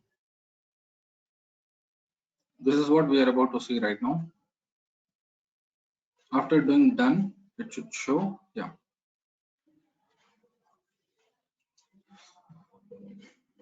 Click here to create them automatically. I don't want to create them automatically. The standard partition or LVM partition, it's a type of partition, or it's a type of file system which we are going to use. So currently we haven't created any mount point for the Centos 7 installation yet. Create mount point by clicking plus button. Okay. So partition scheme is a kind of partitioning software which gives us a way to partition the hard disk. LVM, it's a logical volume manager. It's a logical volume manager. It's a software which partitions the hard disk in their own way. We'll see further what is the difference between LVM and BTRFS and LVM thin provisioning. Okay. Currently, we will add the partition. You can see the mount capacity here. It's showing all the time, all the mount point which we can use. Now you are able to map the mount. What is the meaning of mount? Mount is mounting something in that particular place. Mounting something means when I have said mounting a USB, it means that all the file system is going to be on all the files or all the data is going to be get shown there. So here mount point means, suppose if I'm giving this root mount point, so all the file is whatever is required in root is going to be here. This is another mount point. So what are all files is required for boot is going to be here. So I have told you that minimum 2 file system, mount point is must to give here. We'll see that if I'm giving boot, whether it's proceeding further or not. So generally, boot mount point is less and root mount point is more, because in boot mount point there is less information, or the information which is required to boot the system, that is only required. So I can say that 1 GB. I'm not sure how it's taking. It's taking in MB. Okay, 20 GB, 500 MB. So I need to mention like that. Okay. So G, capital G. Yeah, capital GB. Okay. So only G is enough, I think. GB is also work, I think. GB can also work. Let's see. Okay, sir. I have added. Okay, it's getting added. So I wanted to check whether only one mount point is enough or not. I'm not giving a root mount point. Let's see, I'm doing done. Error checking storage configuration. Click for detail or press done again to continue.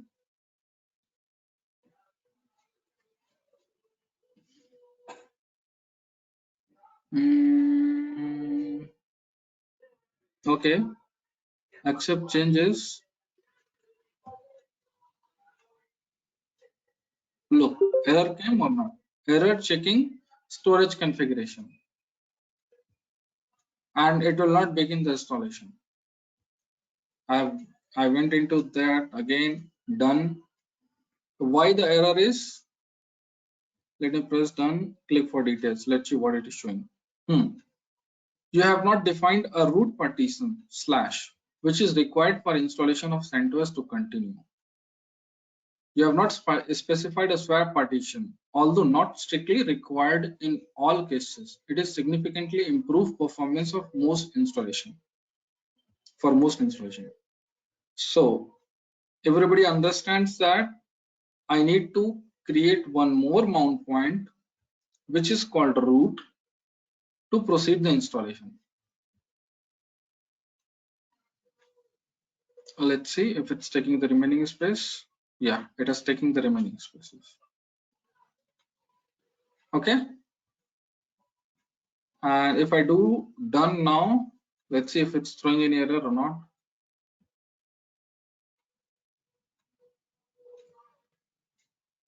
Is it asking again for swap? Yeah, but let me go ahead without swap. It's showing me warning, but it's not error. And along with this warning, if I want to install, I can install. So let's resolve this warning as well now by mounting a swap file system.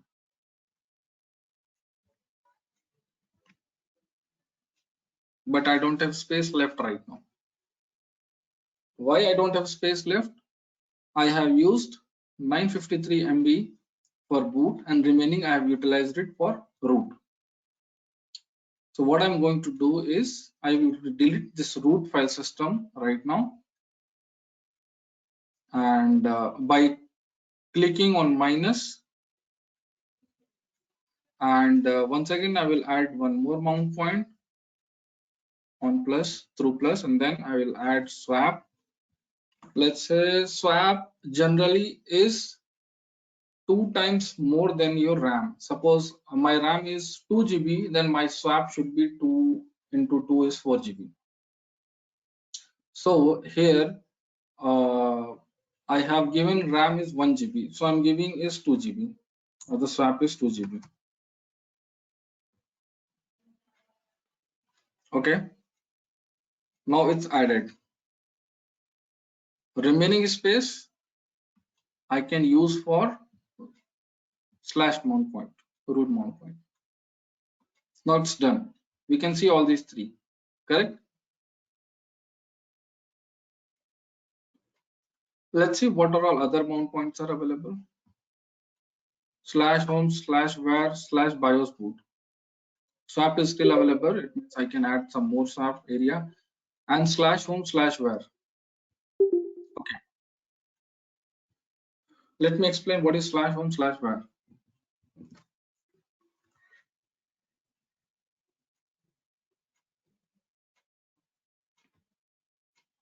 Previously, what I was having is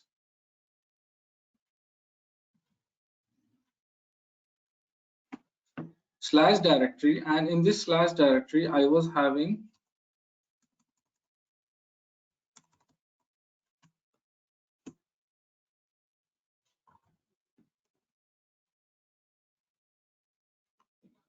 in this / directory only I was having /boot, then /etc /home /var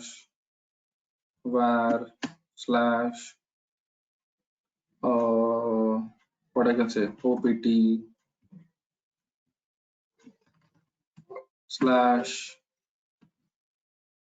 /usr.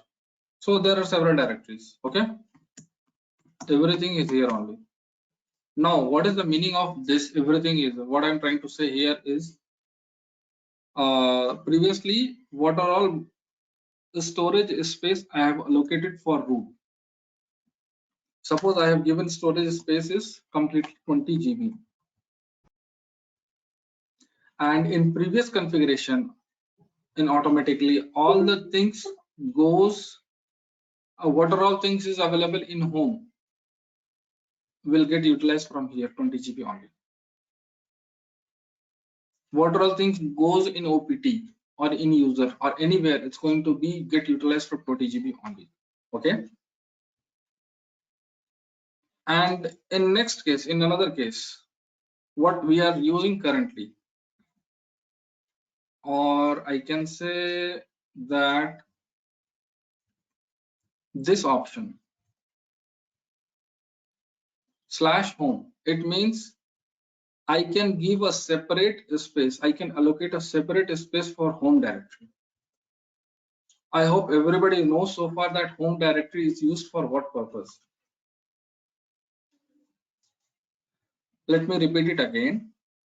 What is the use case of home directory? In home directory, whenever we have a new user, the new user directory will get created there, and what are all work you are going to do, either if you want to download something.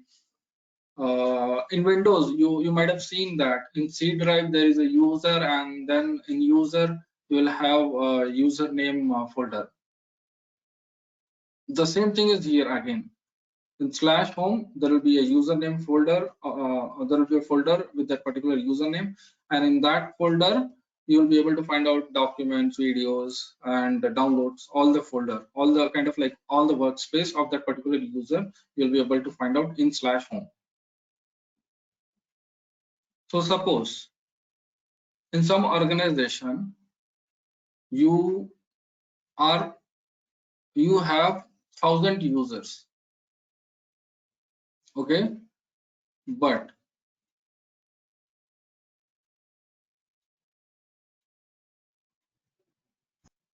for those 1,000 users you are supposed to give user space, and you have a limited space. Let's say you have 100 GB only. So in that 100 GB, instead of 20 GB, suppose you have only 100 GB. So in 100 GB, you can install the full operating system, and for /home, you can give another 1 TB of another hard disk. You are getting what I'm trying to say? So you can mount this home directory with a separate set of storage. And from that home directory, you can give every user 10 GB, and you can utilize whatever you want to utilize. So there are two things I have explained here.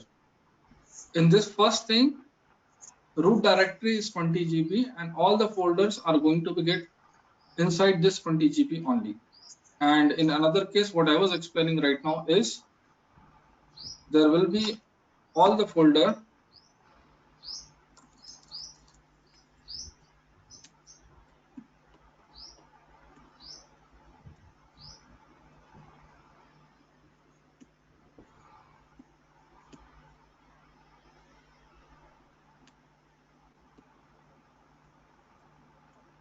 but for home there is a separate 100 GB. Okay, similarly for where also we can allocate a separate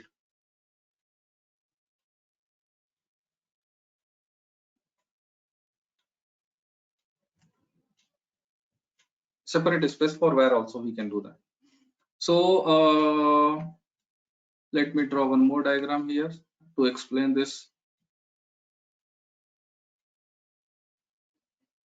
This is a 20 GB hard disk.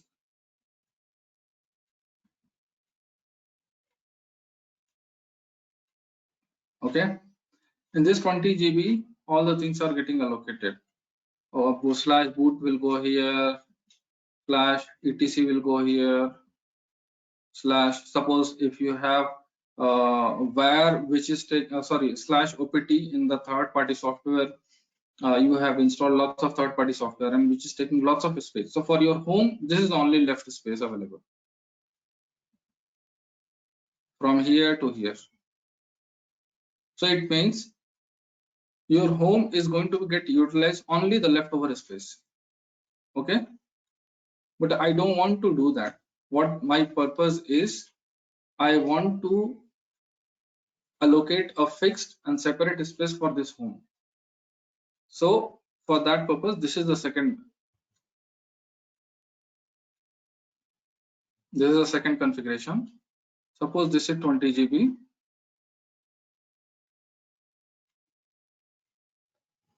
This is 20 GB, and in 20 GB, I am using some space for boot, some space for etc. But in this, let's say I am allocating fixed size for 10 GB. 10 GB is fixed for home from here to here, because I have explicitly mentioned 10 GB here. I have explicitly mentioned 10 GB here for home. Okay. And this 10 GB is not going to be get reduced or get extended at this point of time, because I have made it fixed and separate. So whatever etc, boot, var, opt user, it has to use in this remaining space only. So everybody has a clear understanding what is the use of this manual mount, manual configuring the hard disk, how it is done, and what is these two files, what are all these mount points, and what is the uses of that. Anybody has any doubt can ask the question here right now.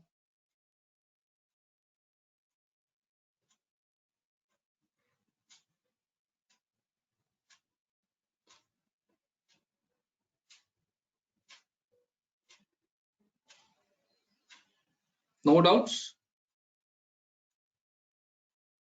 Sir, if we go to manual partition, you must do parties everyone. I will make a boot, etc, and everything. We make these solo partitions. No, it's not compulsory. Minimum partition Okay. you have to be is /and/boot for Okay. any Linux. You will be able to install. But in best case, Okay. you need to have root partition. You can see that /Centos-root. So this is a root directory. Root file system is going to be get installed in the 17 GB and /boot and then swap area. This is the best case. And according to your requirement, if you want a separate home directory, you don't want opt to take care of or shrink or extend the home partition or var partition, at that time you need to add a separate extra mount point like this Okay, /home. sir. Add mount point. I don't have left space, so it will throw error. You can see here it's throwing error because I don't have left any space here. Okay, so if you have a certain requirements, like if you want home to be in a separate space because you have lots of user and you have to give fixed data to everybody like 10 GB, then in that case, for sure you need a separate space for that. Okay, so for that purpose, you can utilize that option. Okay, sir. Yeah. Anybody has any doubt further? And yes, to reply your previous question itself, what are all folders is getting created /etc/var/opt, that's going to be here in this /root directory. Okay, which is having 17.2 GB space.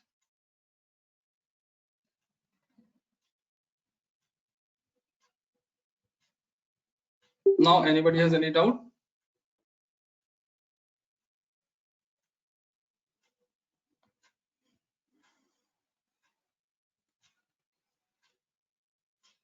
No doubt?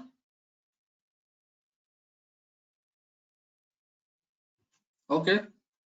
Can somebody reply me that what is ext4, what is ext3, what is ext2?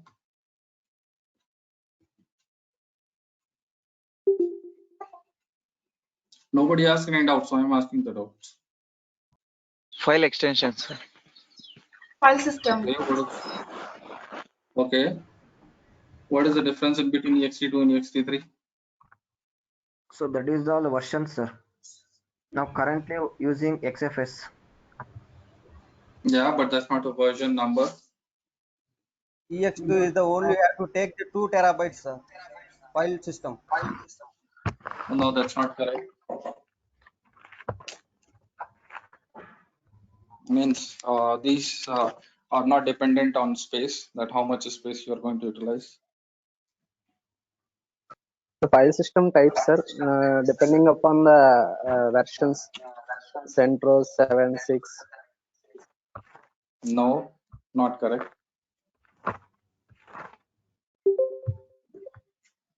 Any other reply is most welcome.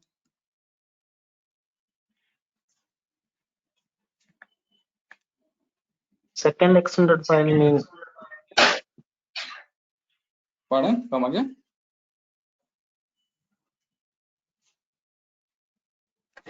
Come again? I missed your voice. This second extended file, sir, for Oh, the that's a 1 full. and 2. That's maybe a abbreviation. ext2, ext3, ext4. Obviously, it's a version number, but I cannot say that swap is a version number. BIOS boot is a version number. No, XFS is not a version number. 234, yes, it's a subsequent number of that particular file system. So swap But is for. no, my question here is, what is the file system? What is the difference in between from one file system to another file system? That's my actual question.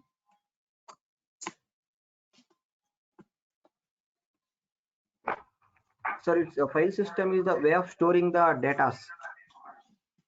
Okay. And difference between X2. So the difference between ext2 and the succeeders to the previous ones. Yeah, that's correct. But that's not the answer I'm expecting. ext5 will come, that will be the successor of ext4. I can say that easily. But here I cannot say that swap is the successor of any of the ext. XFS or VFAT or FAT or FAT32 is not the successor of that particular any of the ext.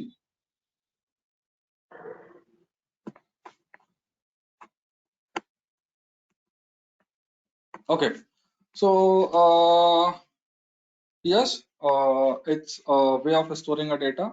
File system is how you are going to store a data. So the difference is how the data is going to get stored is different in every file system type, and what is the usage of that is different in and that can be different in any file system type. Let me give an example. Suppose ext2 okay, data has okay, before proceeding further, let me say that I have told that meeting will be this class will be from 7 to 9, but please take one more additional hours and spare if in case class is getting extended. Okay. Yes, sir, no issues. Yeah, don't, I mean, I'm saying to everybody that please don't be hard and fast that no, I have to leave the class by 9 itself. If you have some urgency, no issues, you can proceed, but I'll request to make an extra 1 hour separate for you to keep in reserve so that you can complete the class. Yeah, so I was saying that suppose I'm using ext2 or ext3 or any of the file system. So in that file system, I need to tell that what is the how many bytes I wanted to divide into of that particular file system. Suppose I'm using 1 GB of file system with ext2. So there may be a configuration that ext2 wants me to divide 1 GB file system in 512 bytes, chunks of bytes. It means 1 GB partition will be get divided. Okay, let me create a diagram and say it so that you'll understand a bit more.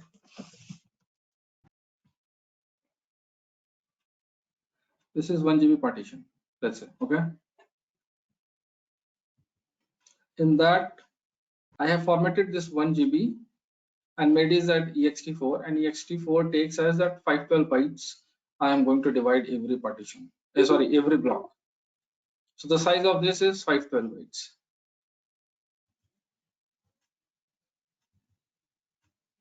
Size of this can be 512 bytes. Okay. So whatever data I'm going to store, it's get divided into 512, 512, 512, and it used to be get stored here. Okay.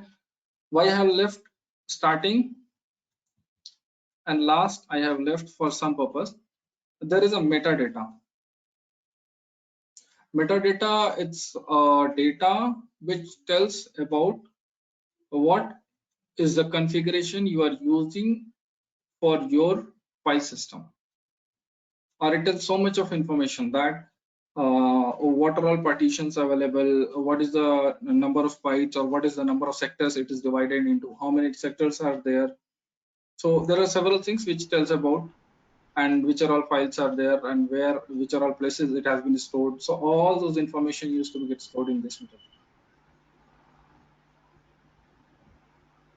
Your metadata can be in starting or can be in the last.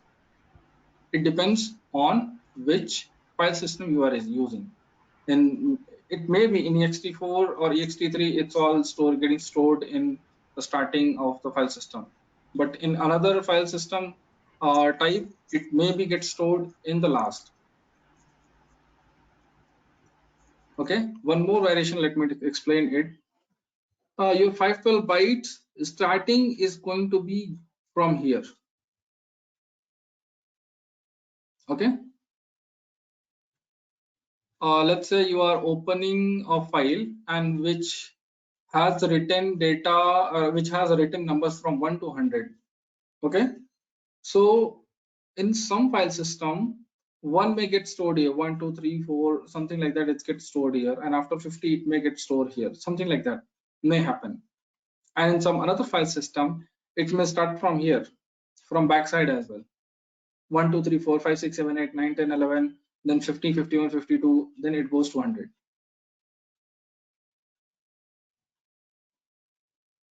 You are getting what I'm trying to say here, correct?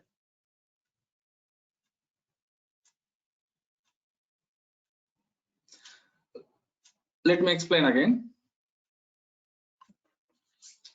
In different file system, there can be different configurations, and depending upon the configuration and depending upon the sector size, depending upon the values, they are going to manage their own file. It is divided. So I'm explaining what or all variations could be into this 1 GB of your storage space. Suppose if I have formatted this 1 GB of storage space with one ext2, let's say ext2. In ext2, it has ext2 formats the data in 512 bytes of sectors, and these sectors are divided like this, and metadata used to be get stored in front. Suppose I'm using ext3. I'm just giving an example. It may or may not be the case. Suppose if I'm using ext3, in ext3, rather than storing in front, it might be get stored in back. Suppose if I'm using NTFS, NTFS is again a file system. In NTFS, it is storing data from reverse direction. It may be, I don't know. So every file system has their own way of storing the data and accessing the data. How they wanted to store and how they wanted to access that particular data, it's completely dependent on that particular file system in which I'm formatting.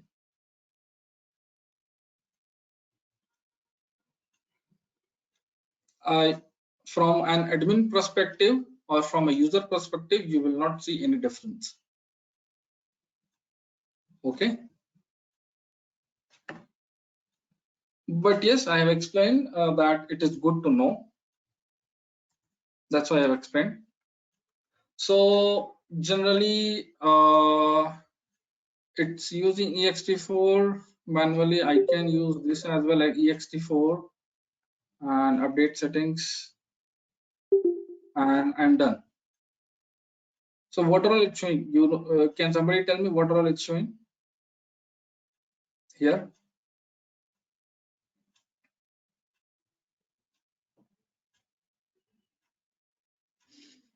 It's showing the operation which are all going to perform one by one for formatting this drive, 20 GB drive. It's going to destroy all the data. Then it's going to format that particular in MS-DOS format.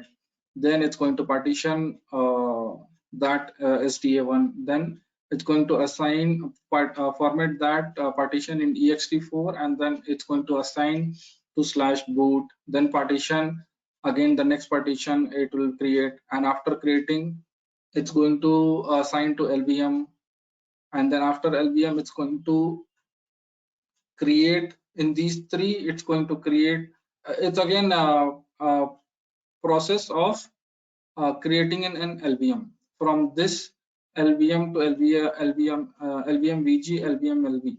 These are all the process of creating an LVM, and after that, we need to it's formatting that particular LVM drive in ext4 format extension, and then it's assigning it to /root, and then again it's formatting the remaining partition to swap.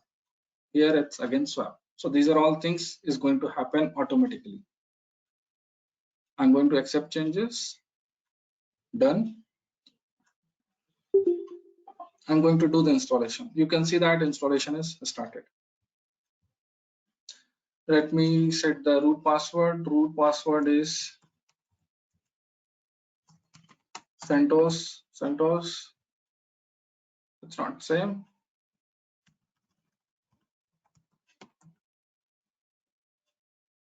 Yeah, no, I think it should be same.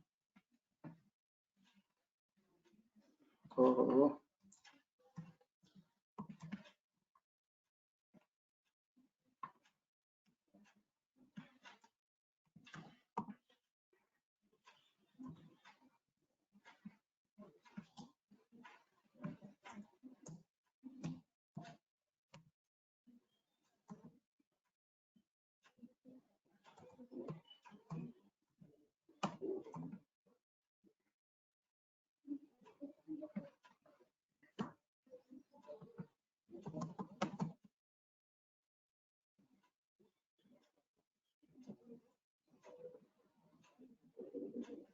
Full name. What was the name? Test. Okay. Make this user an administrator.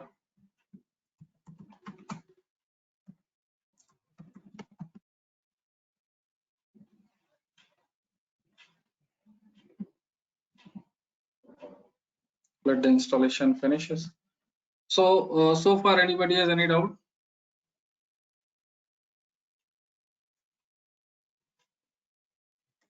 Sir, currently which file system are using more, XFS or ext4? ext4, I think ext is getting utilized more. Will you default they take it, ext4? Yes, the default it takes ext4. Yes, sir. And in Linux most of the time it's getting used ext4. In Windows, it doesn't use ext4. NFS. In Windows, pardon? In Windows, NFS, sir, take it default. No, in Windows it's not NFS. In Windows it may take NTFS. Yeah, it takes NTFS most of the time. And when you have a pen drive, it takes FAT or FAT32. NFS, it's a network file system, which Yes. is utilized to mount your files into network. Into network means, suppose there is a device which is already connected to a particular network. Yeah. In that network, if you want your file system to get access, then you might need to format your file system into NFS file system format. And then you need to give the configuration to be git mounted that NFS file system, so that you can use that NFS file system in another systems as well in the same network. Sir, I have a doubt regarding that. Okay, okay. Before proceeding to the doubt, I will tell that for today's class, this is it. We'll proceed tomorrow with the further sessions, and I will see how I can share the recordings. And if someone doesn't have any doubt, can probably leave if they want to. And if anybody has Timing will be any same. doubt, pardon. Class timing will be same or not tomorrow? What will be the same? What is the question? He's asking about timing, sir. Class timing. Timing, yeah, timing is going to be the same. 7 o'clock Okay. every day. Okay. So, are you taken any evening classes? No. Okay. Sir, where can you share the recordings? Pardon? Come again? Where can you share the recordings? Class sessions. I will see how it can be shared. I'll discuss with team, and probably they will let me know how to share all the recordings. Okay, and I will share them. I will share at the common place. Okay, somebody was about to ask the doubt. Can ask. Yes, sir, that's me.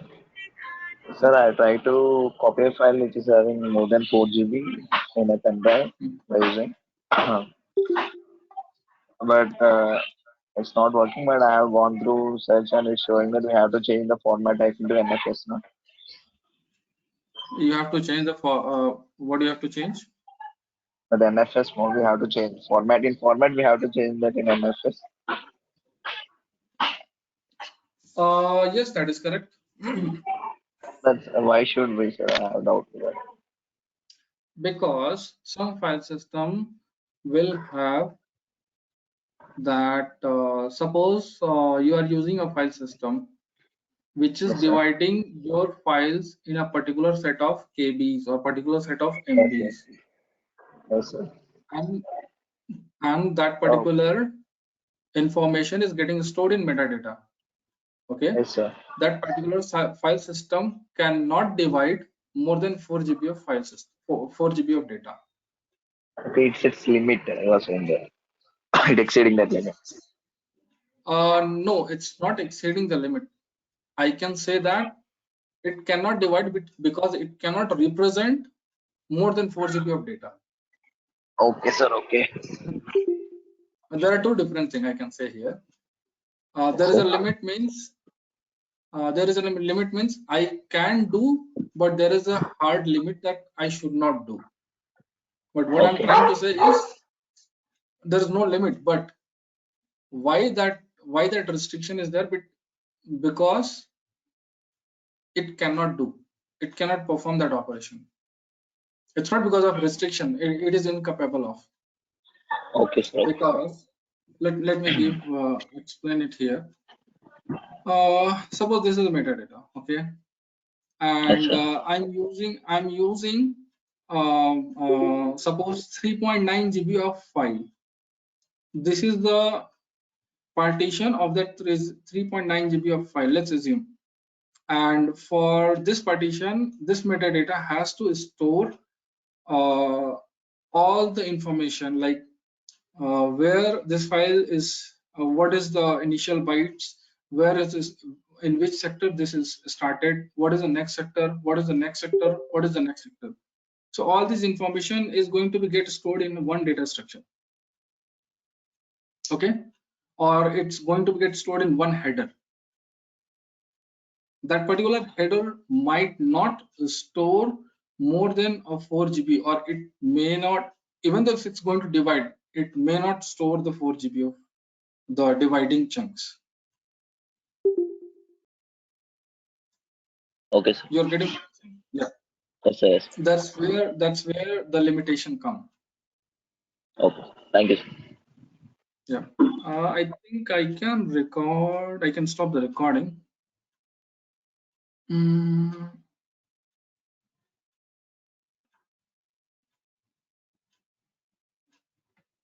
Where I can do that.